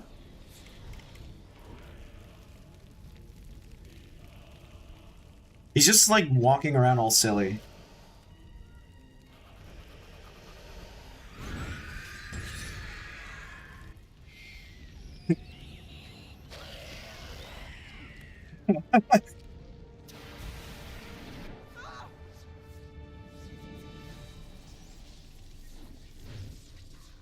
They look like handsome Squidward.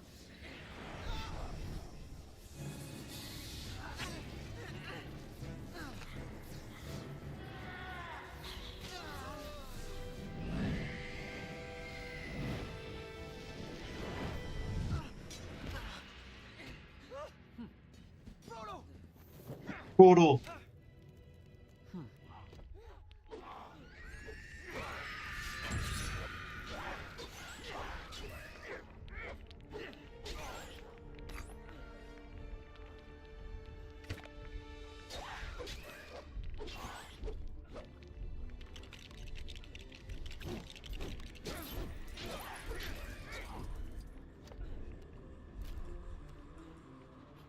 This is such a weird and awkward.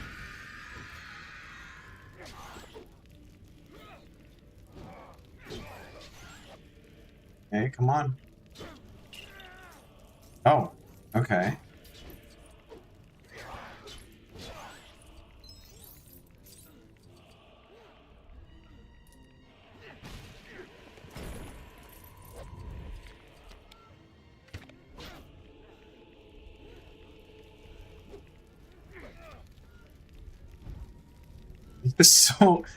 This is just like an awkward fight.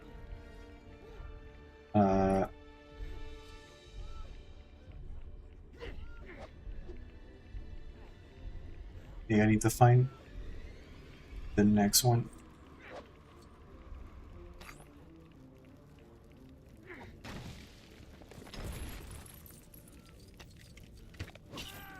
Oh, come on.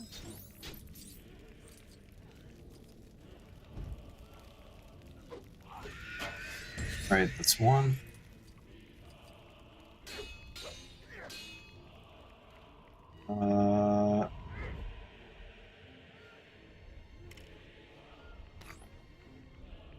Maybe the next one.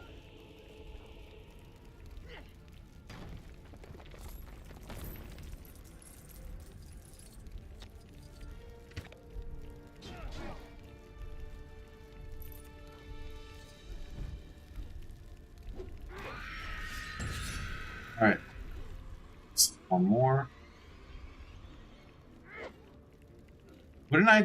Wouldn't it be better if I just push that guy into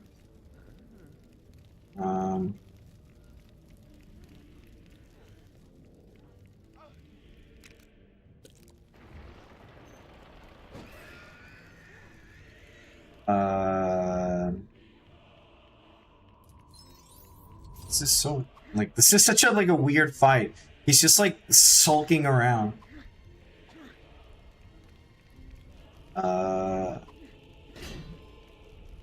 Do I have to like fight him?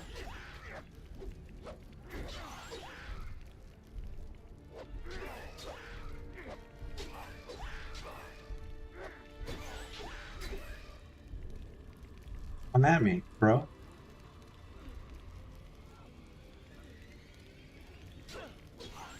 Get out of the...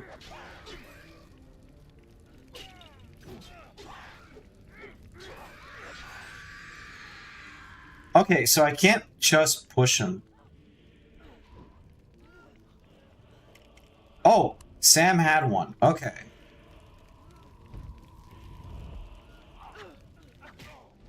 Okay, there we go.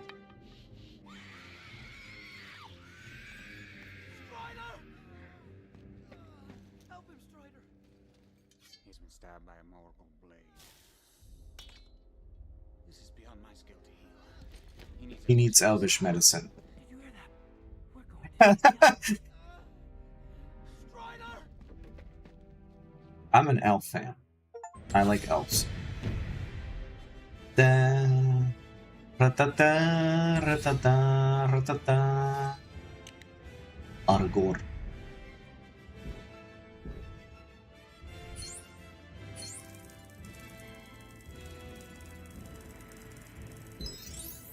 Okay. With Will Ferrell? Oh no.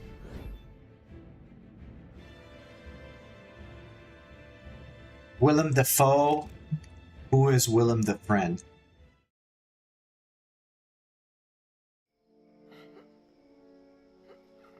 Ross, have you heard of the Battle for Middle Earth RTS games? There are 2 with campaigns. I've only played the I've only played Shadow of Mordor, the Two Towers PS. Okay, the trilogy of games for the PS2. I think I played one of them in the GameCube. I'm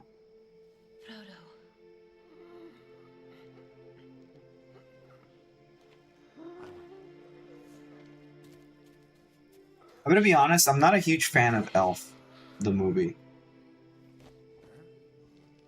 R1 walks like she has huge bazookas, but she doesn't. We must get him to my father. Frodo fear, I offered only here. Tor Gwaithni and Meriathon. I do not fear them.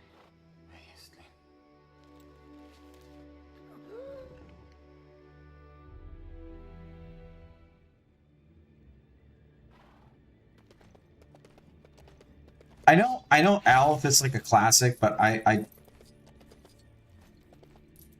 for a lot of people, but I honestly am not that huge on Elf.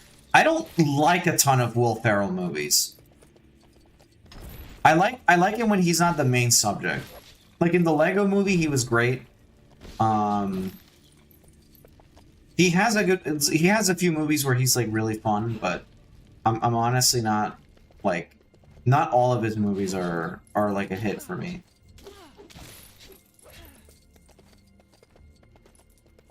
He has more hits than Adam Sandler for me, but I feel like Adam Sandler is a little bit more consistently funny when he gives a shit. The problem is, like, Adam Sandler never gives a shit. Every movie's kind of the same. He just walks into a room and he's like roasting everybody, and then Will Ferrell is like loud equals funny.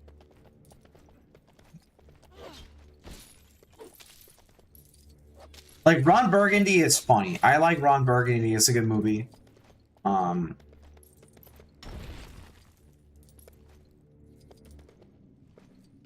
thing with him is that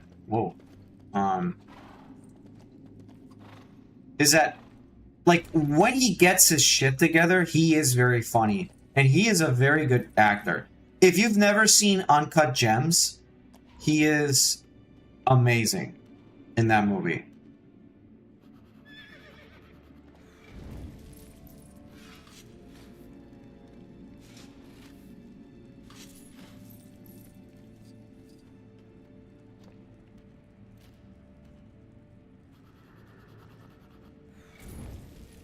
Punch Drunk Love, I believe he was also very, very, very good.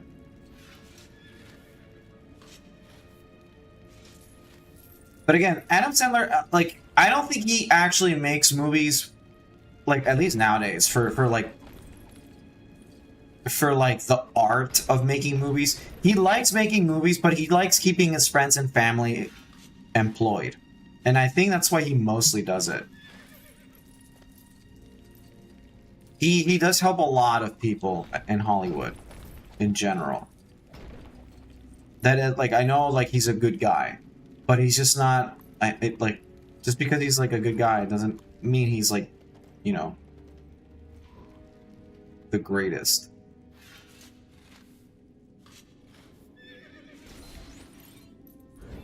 Like, I like him as a person. He's fine. He's silly. He doesn't take himself too seriously.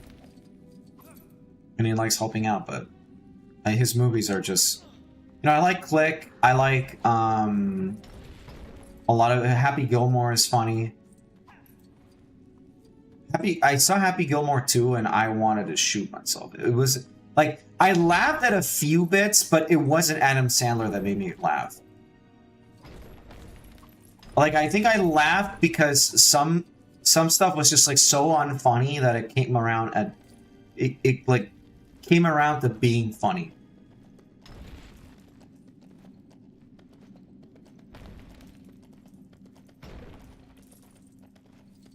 But yeah, Will Ferrell, like, I put him around the same ballpark.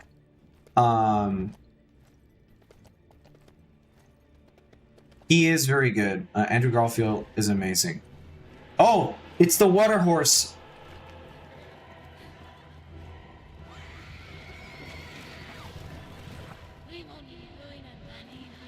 Oh my god, I just noticed that Galadriel doesn't have elf ears. She just has like huge human ears.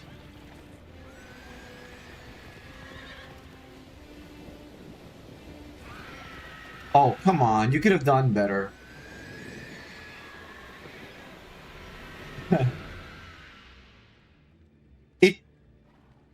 She just has like huge human ears. They're comically big. I like Andrew Garfield.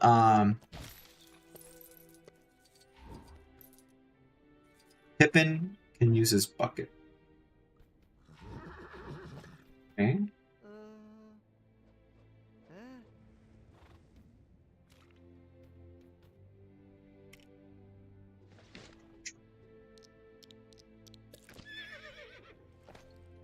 From Lego pools. But I have Pippin selected.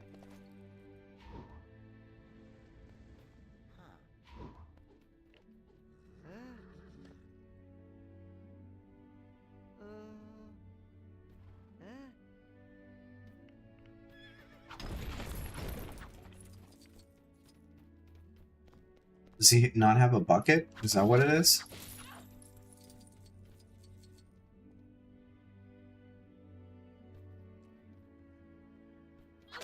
Yeah, I said Arwen.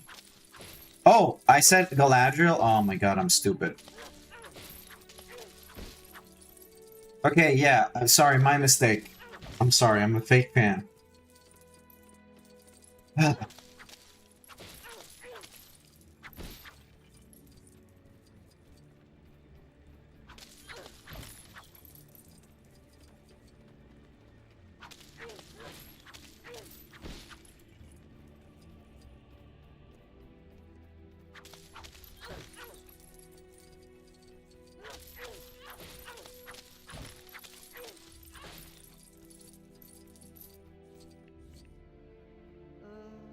Okay, so I need a bucket somehow.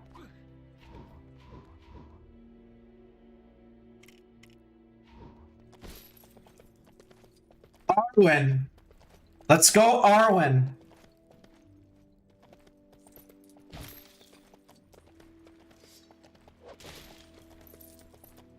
Arwen has huge ears. Look at her ears. Arwen has really big ears.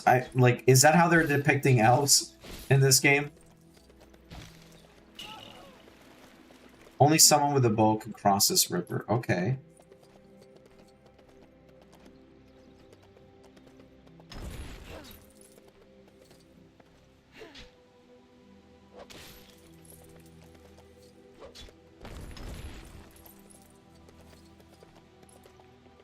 Oh shit, I almost fell. Where am I? You are in the house of Elrond. Gandalf, Yes, I'm here. what happened, Gandalf? I was delayed.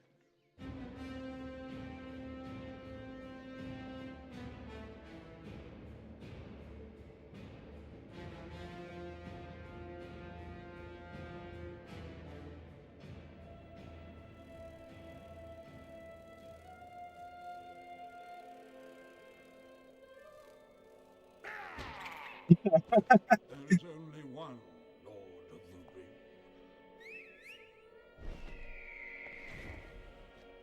And he does not share power.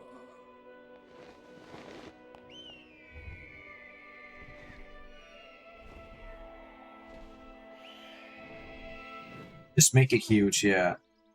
Okay, make it huge and stretch it a little. Bless you, you're awake! Sam must hardly lift your side. But it's weird because none of the characters have like human ears. Welcome to Rivendell.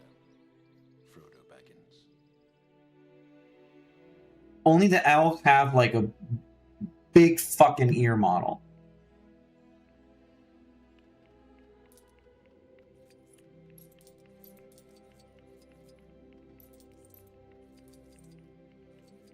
I mean, like the hobbits are depicted with like big bottom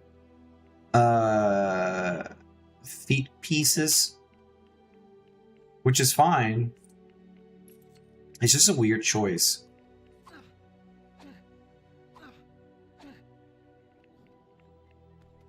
You forgot?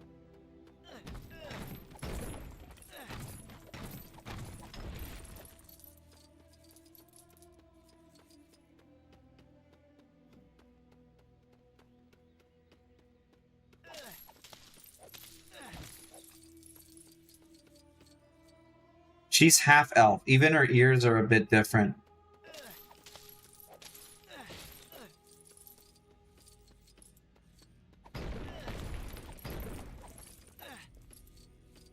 Punch it.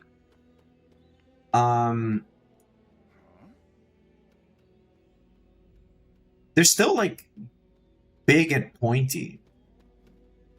Like, I understand the choice, right? It's just shaped weirdly. Because I don't remember it being like that in the movie, or just like in general. They're a little bit more pointy in general, rather than like just a big misshapen human ear.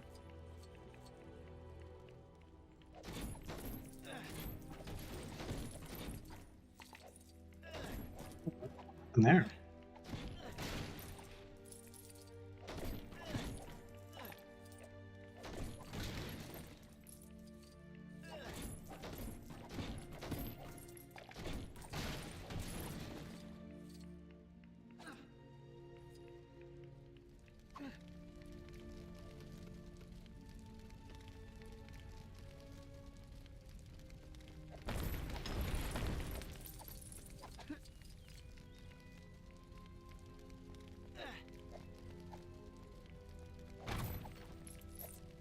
What's weird is that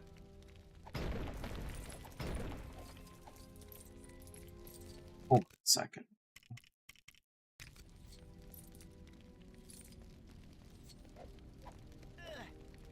Can I not get characters? Use them? Or do I have to complete the game first?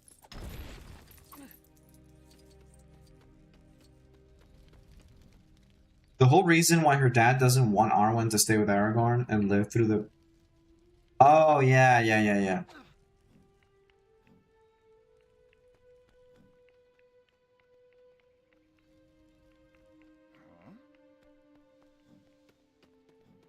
Oh, thinking about it, the actor that plays her dad, Hugo Weaving, is Agent Smith. And that's going concurrently to Lord of the Rings as well. So he was doing the Matrix movies and this. Hugo Weaving is like a really good actor.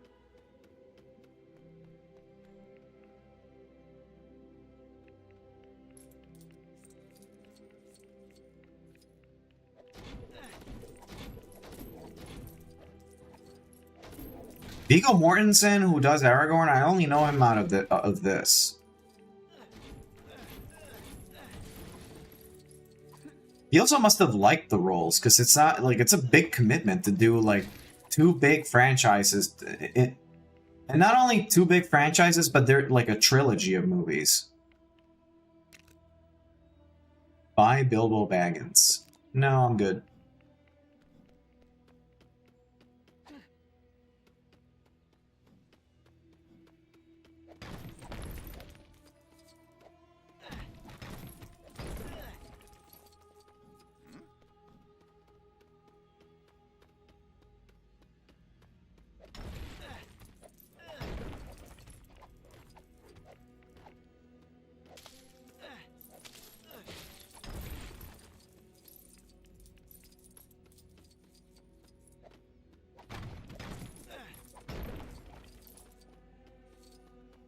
I like Bilbo good enough, but not enough to spend my entire fortune on him.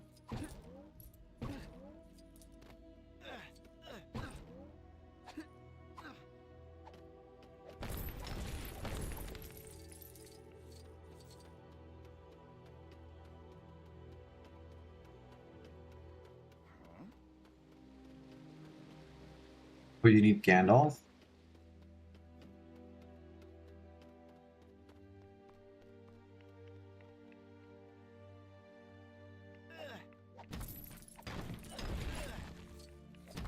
This out.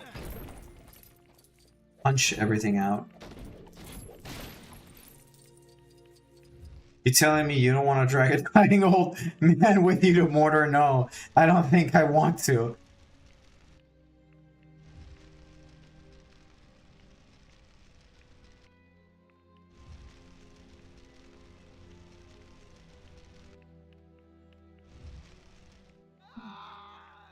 Wait, what? What happened? What? What? Wait a minute. I died, but I didn't. And then this thing... Oh my god.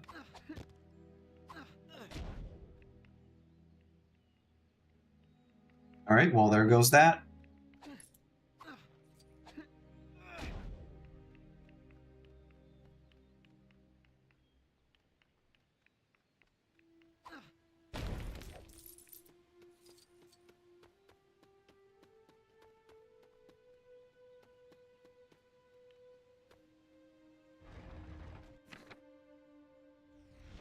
You've become a ghost?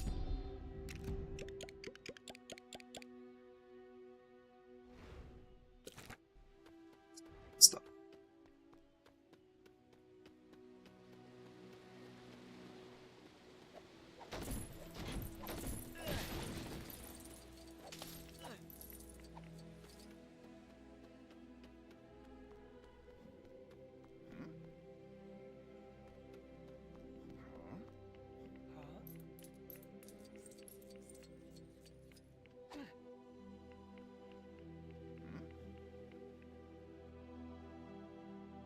No.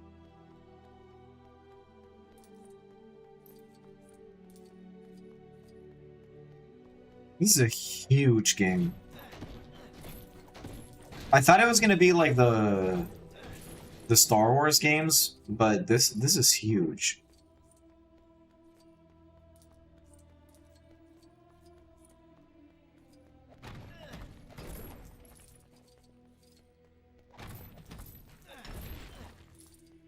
So I think you can buy characters here. Is that what it is?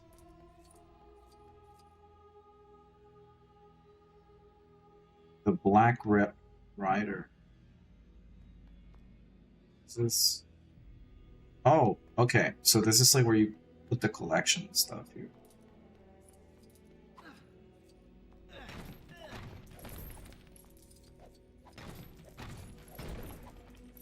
Interesting. Okay.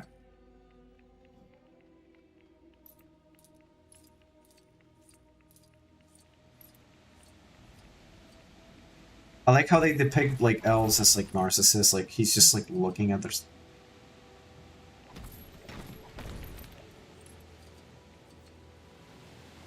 Oh wow, that... okay. That almost could have been dangerous.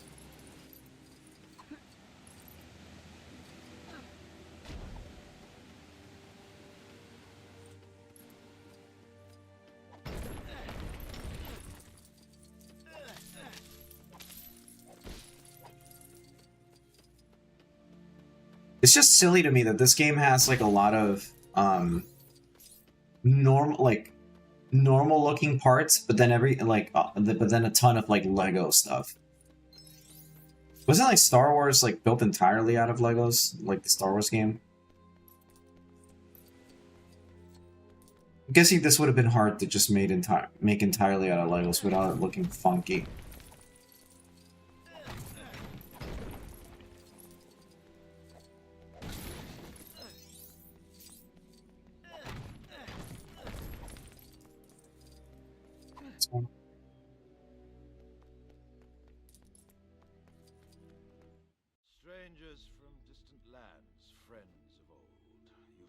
Gimli. to answer the threat of Mordor. What are we waiting for?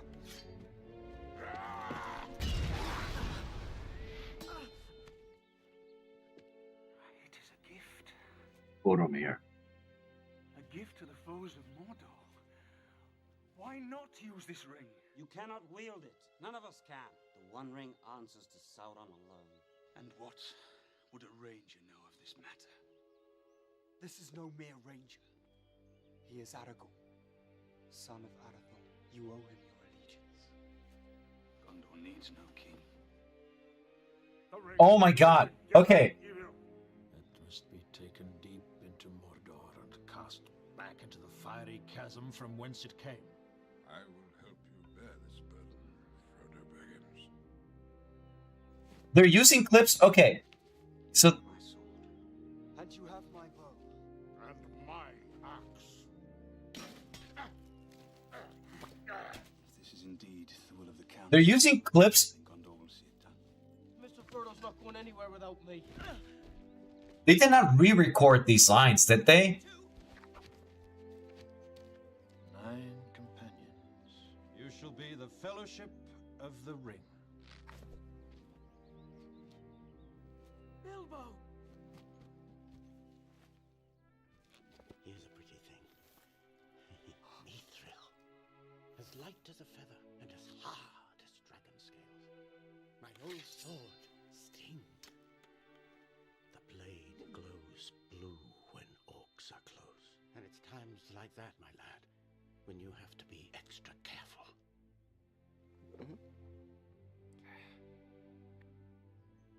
Oh, they didn't do the bit where he's like, Out on the quest of Mount Doom.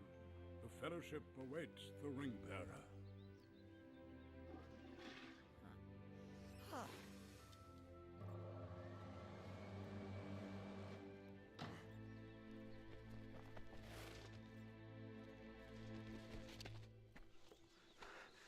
Mordor, Gandalf. Is it left or right? Left.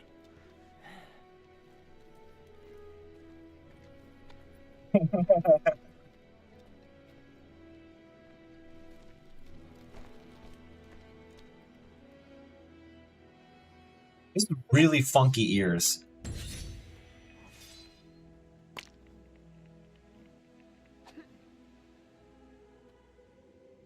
Oh my god.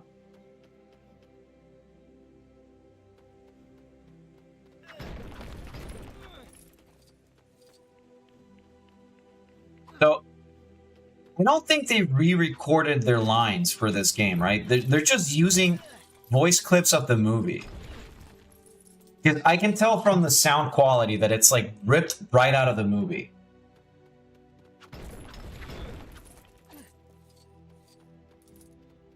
Because when Boromir talks, he talks really low.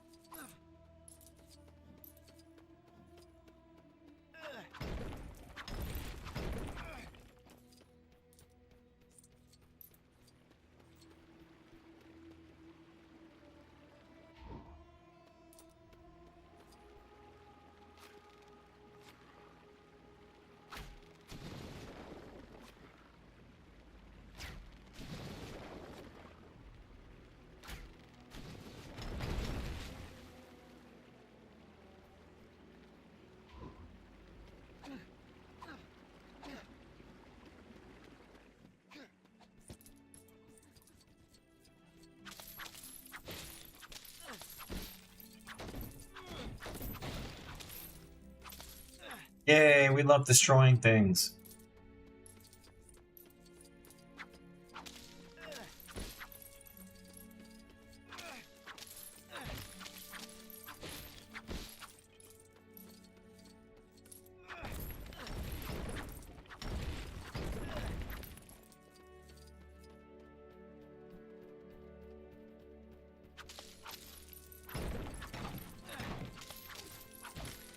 It's just weird. Also, I want to point out, like, Sean Bean, who plays Boromir, is it like I like him as an actor as well. It's just a shame that like every time he plays a character, they're supposed to die.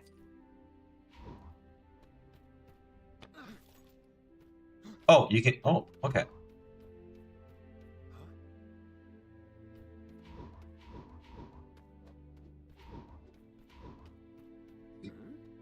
Can't do anything.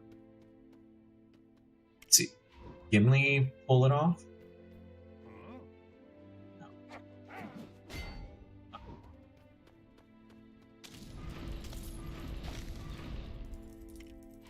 Frodo Baggins.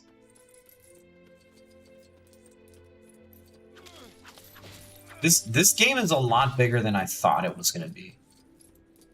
They did put some effort into it. I was worried it was just gonna be like a well. I wasn't worried necessarily. I just thought it was just gonna be a stage selection kind of deal.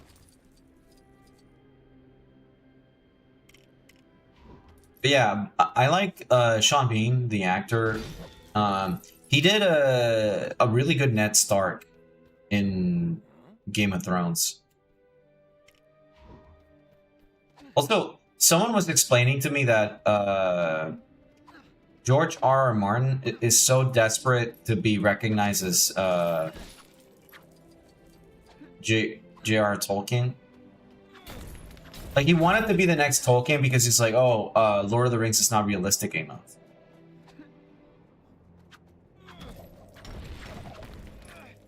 But he pretty much like changed his name to make it sound like that.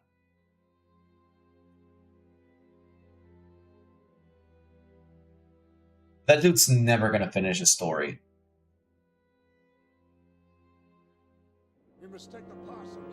I think he can write interesting stuff, but I don't think he's that good. I think a lot of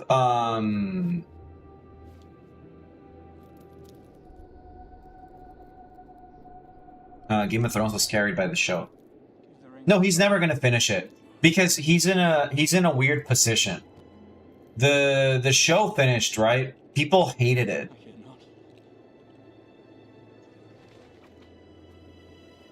And if he finish, like, where does the story go? He has all these things that are coming out.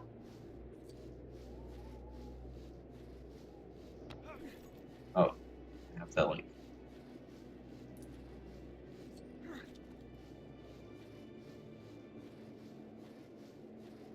That's okay. That's an interesting thing. It's just weird that they're carrying Gimli like this.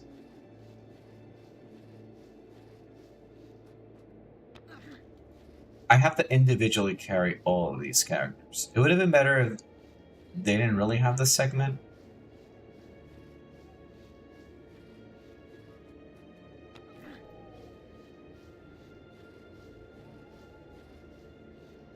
Didn't like what? Yeah. He's not gonna finish it. I don't think there's any point. He has 2 shows that are coming out, and he's writing something else. I think like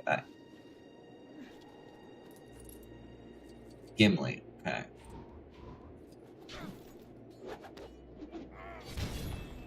Nice.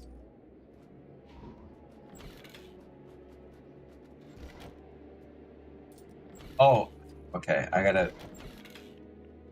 It's so weird to have Gimli crawl through vents. He's not that kind of character. Well, I can understand that them not being able to go through the snow, but...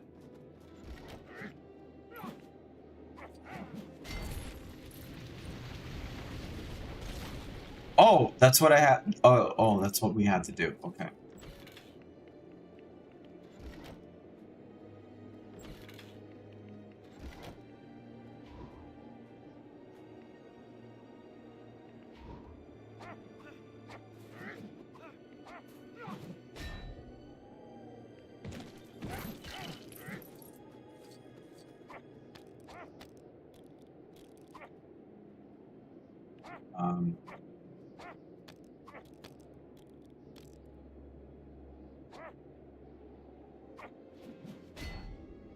Was he?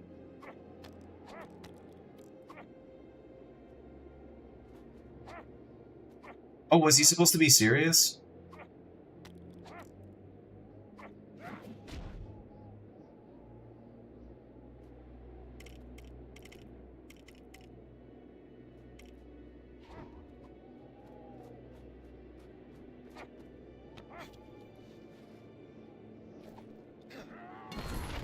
Oh, okay.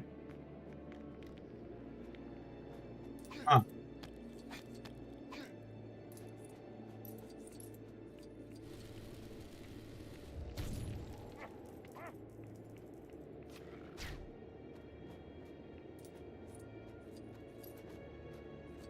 I think a lot of Lord of the Rings, the movies, was helped by the relationship with Legolas and Gimli.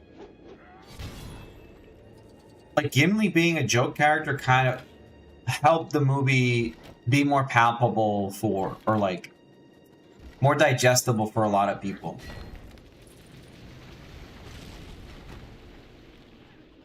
Not saying it's right, but I feel like a lot of people were able to get into the movies because the characters were like, oh, we have the joke character, we have these and that. At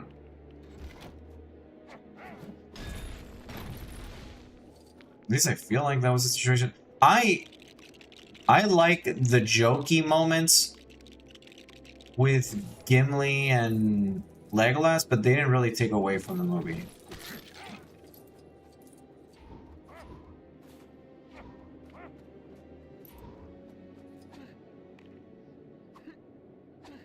I mean, he does still have that pride, right?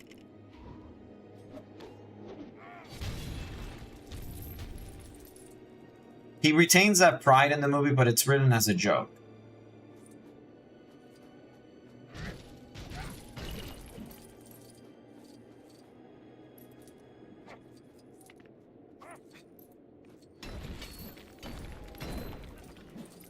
Where in The Hobbit, they recontextualize the dwarves, like in the movies. They make them like very straight edge. There's not really any comedic side in like having a competition, but they had to do it, right? Like I feel like that it's not a terrible creative choice. Like, even Peter Jackson being this, like, insane fan of the...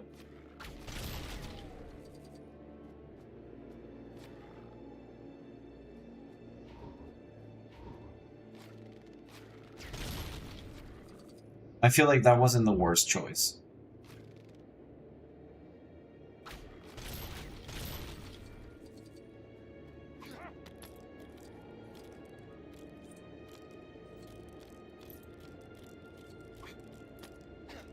It also helps characterize the characters, or like, okay, well, that's too many similar words.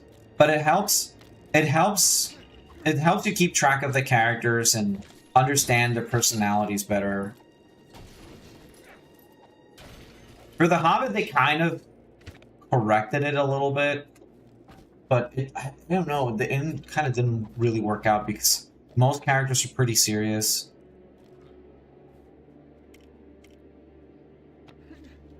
No. What are you doing?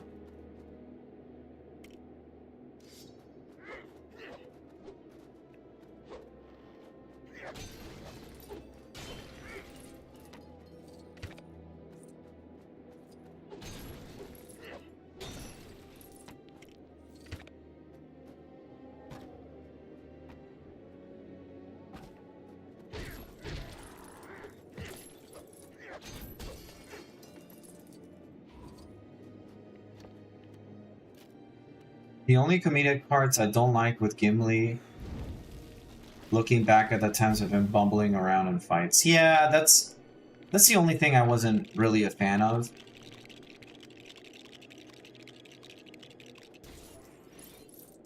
I would say as well. Like, most characters here, like, in the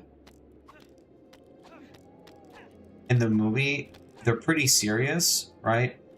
Or they have their funny moments. Aragorn does it. Like, Aragorn is like a straight edge all throughout. He has like some silly lines that come off as a joke because they're written in like a circumstance where it's like, oh, it's meant to be a joke, right? But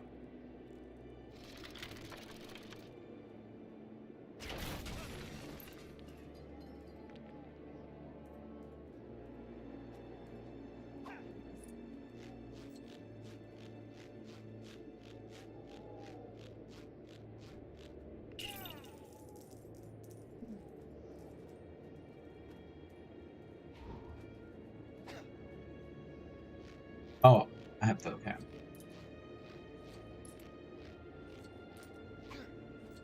feel like that's also like...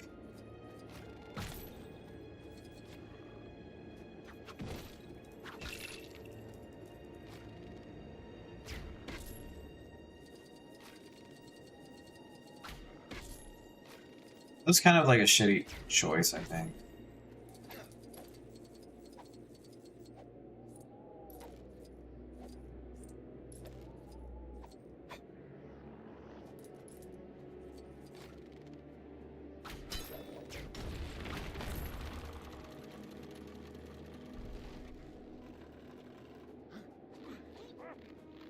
Alright, one at a time, relax.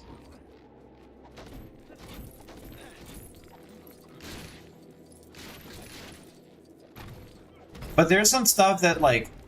Okay, here's the thing. Usually, when you translate a book to a movie, there's a lot of stuff that doesn't translate well to the screen. And I'm not justifying him being a bumbling idiot.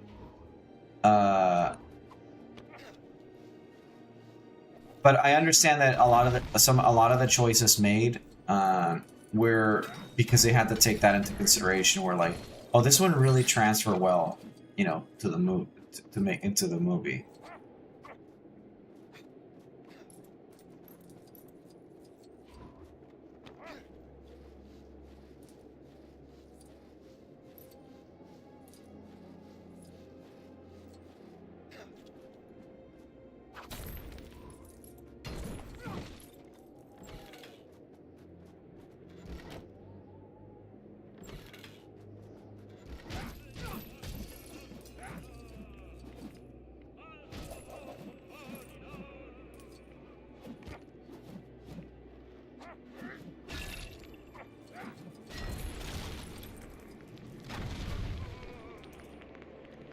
Oh, I can hear Saruman.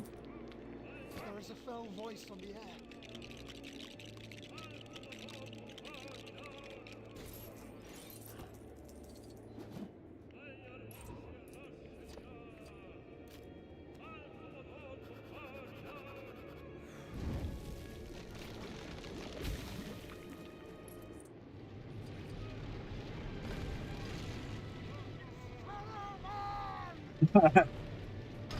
Oh shit.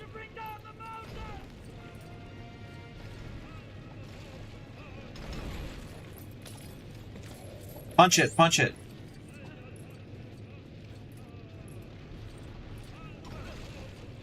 Oh my god. No, not Gimli.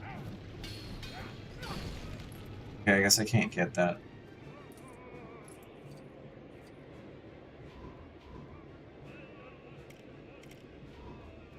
These Boromir are so far behind.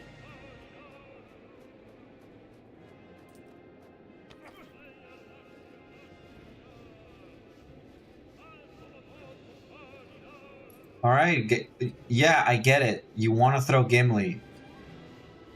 I already have him. You'll have to wait your turn.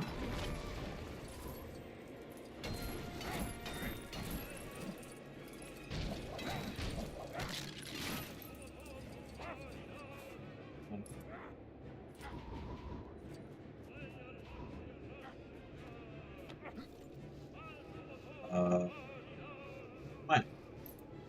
Sometimes it's not clear who am I supposed to have for these things. Okay, we'll get the other guy. You...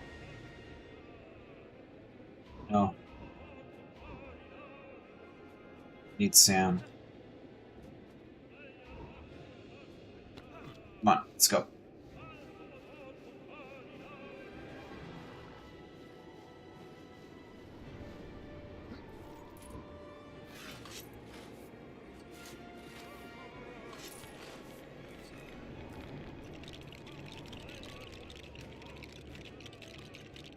Wait, he couldn't go through the... Oh, okay.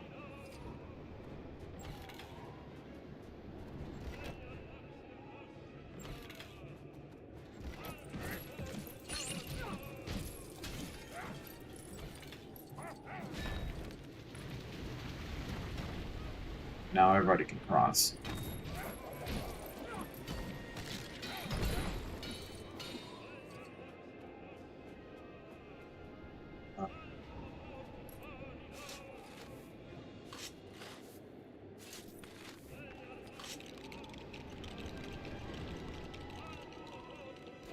Huh.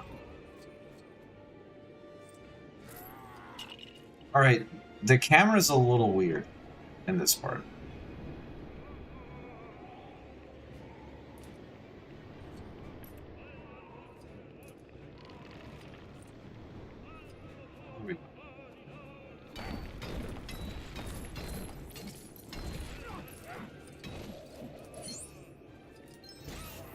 Ooh, okay, we got it.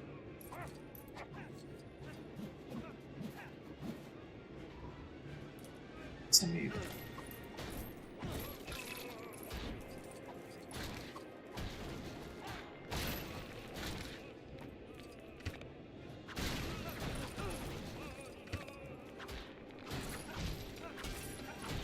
The most useful character so far is Sam.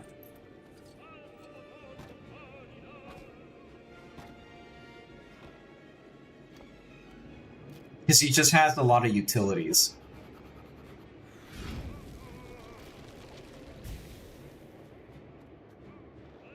Like his gardening... Hello? He was just sliding, he wasn't doing anything. PS2 LEGO games were peak LEGO games, lots of... yeah. Oh, they look like the weed flower. Legolas. Legolas, what are your LIC?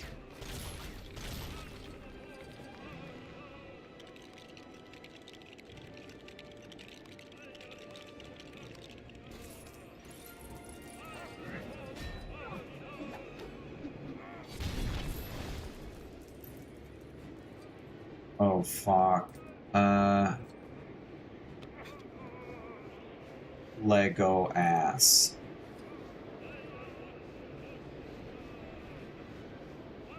Wait, this is what I'm supposed to be doing, right? There we go. Lego pieces.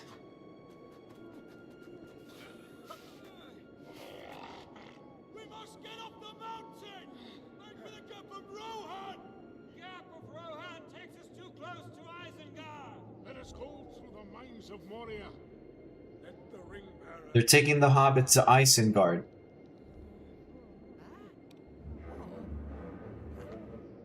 We will go through the mines.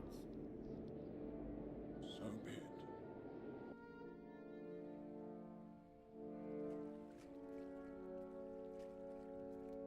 There's a boss here, right? It's like a octopus thing. Dwarf doors are invisible when closed.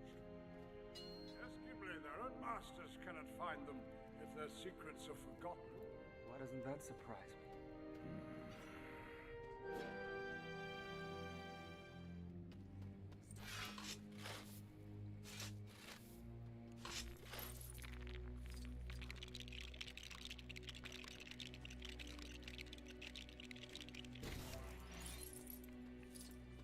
Yeah. Sam is like literally the most useful character. Like you need to always have him. The Watcher in the water.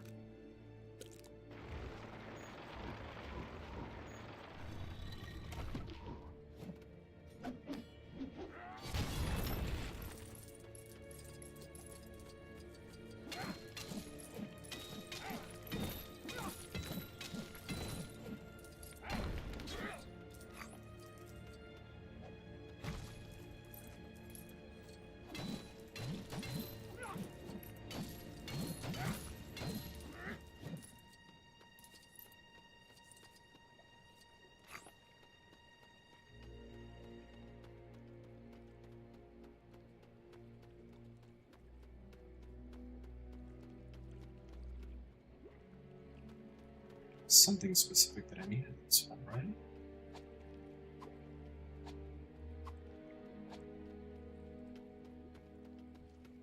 So why would they give me this?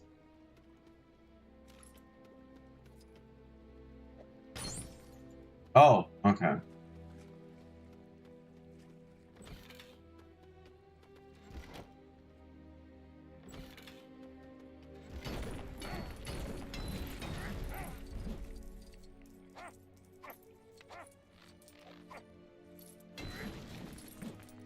Gimli's a skilled climber.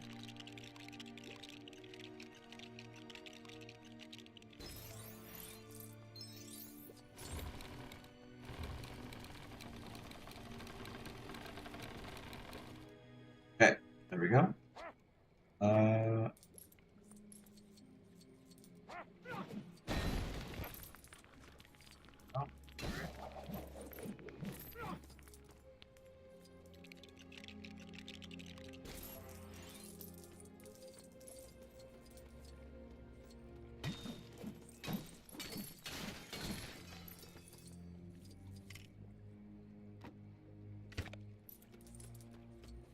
Ancient powerful monsters semi-created by Melkor. Melkir the Destructor.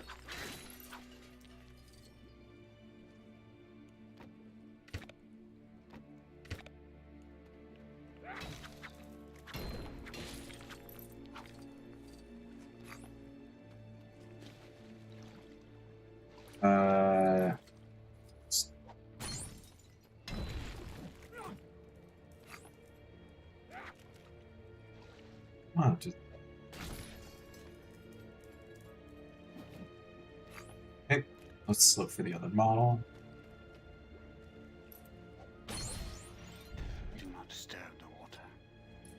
Do not disturb the water. Okay.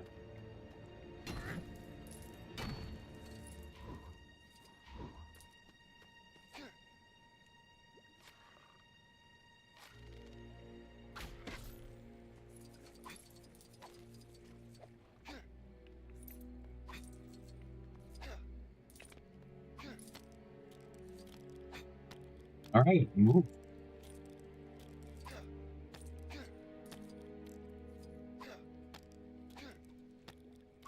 Oh my god. Let go. Let go.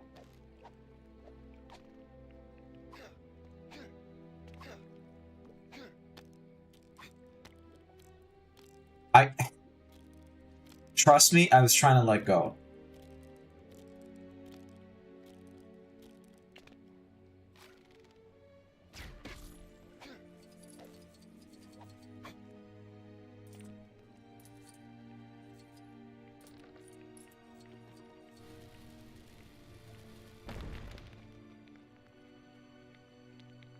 Becomes known as Morgoth, the powerful fallen Ainur that Sauron follows.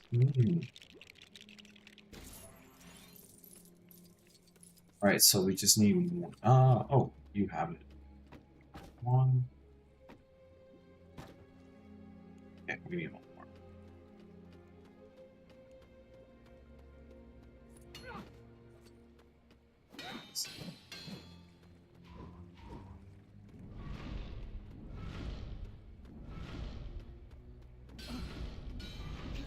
Oh, okay.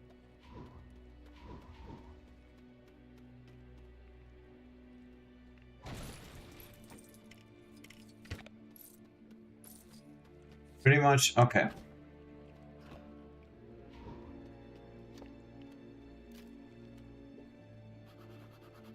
Yeah, now I want to go watch the movie.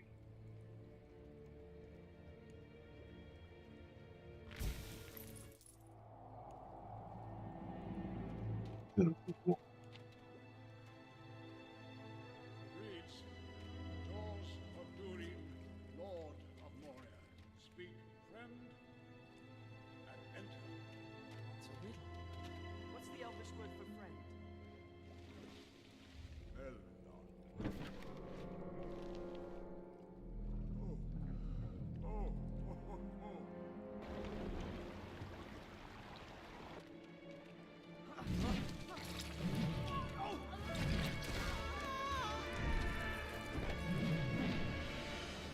Boss fight.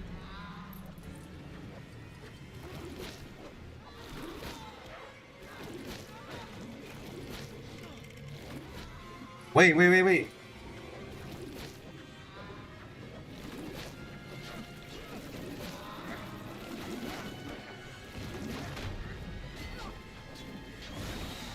Okay, there we go. Why are these guys just like stuck fighting?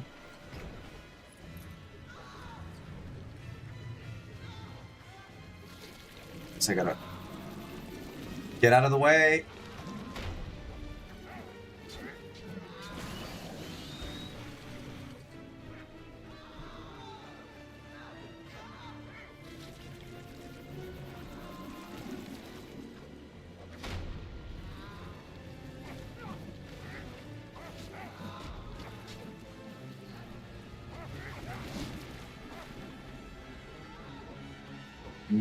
A minute.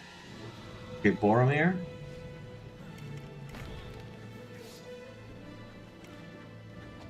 I don't know why he doesn't have a shield.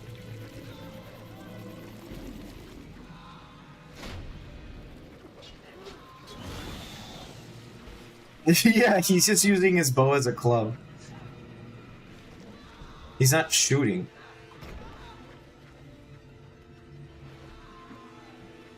This fight is so weird.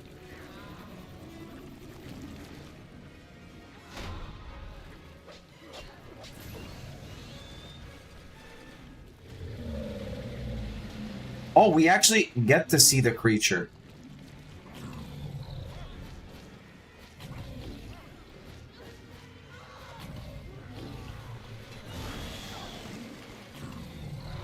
Is this a fucking octopus?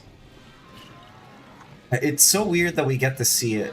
It was more interesting when you didn't see him. Can I not? Okay, I gotta pick Legolas.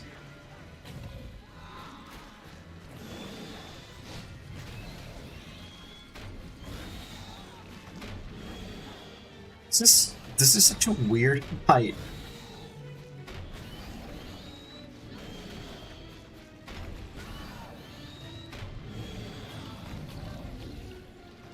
Alright, Gimli, where are you?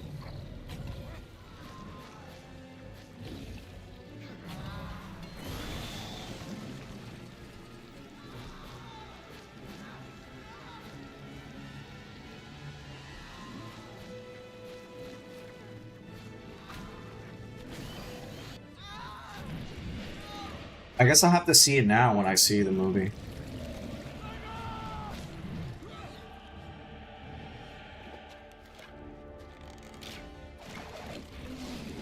Shot his fucking axe.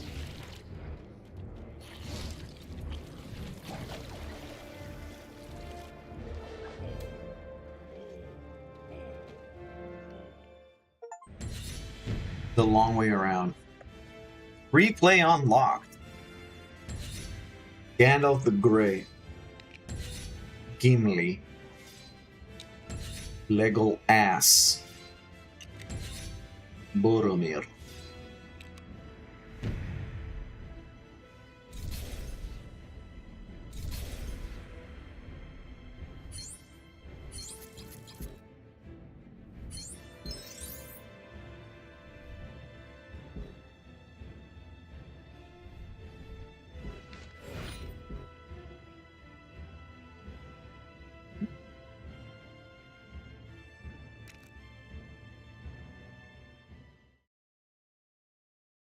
I'm gonna make sure I save. What? What? Oh, okay. I was like, what? What the fuck do you mean?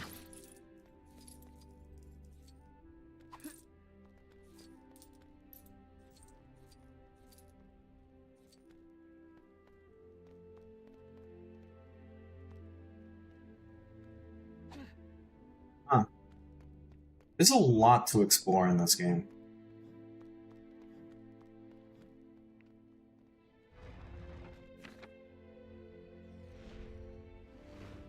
Map stone discovered.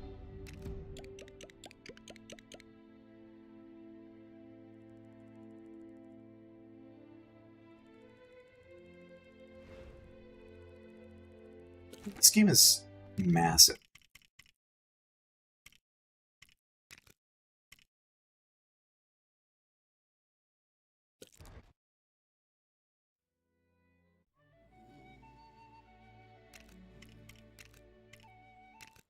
All right, that's good.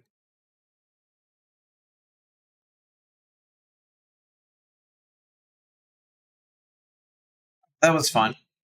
Now I want to go watch the movie. But yeah, this is cool. Next stream I want to do some art stream, either drawing or regular animation stuff. I do have some stuff in mind. Maybe I want to work on some like a BRB screen or something like that. Something silly. But yeah. I think that's it for now. We stream almost 3 hours. I think that's a good stopping point. Thanks for hanging out, everybody. I will see you guys next stream. Hopefully later this week we do something art. The next stuff is art, definitely, but I'm not sure if it's animation or just drawing. But for now, I'll see you guys around. Bye.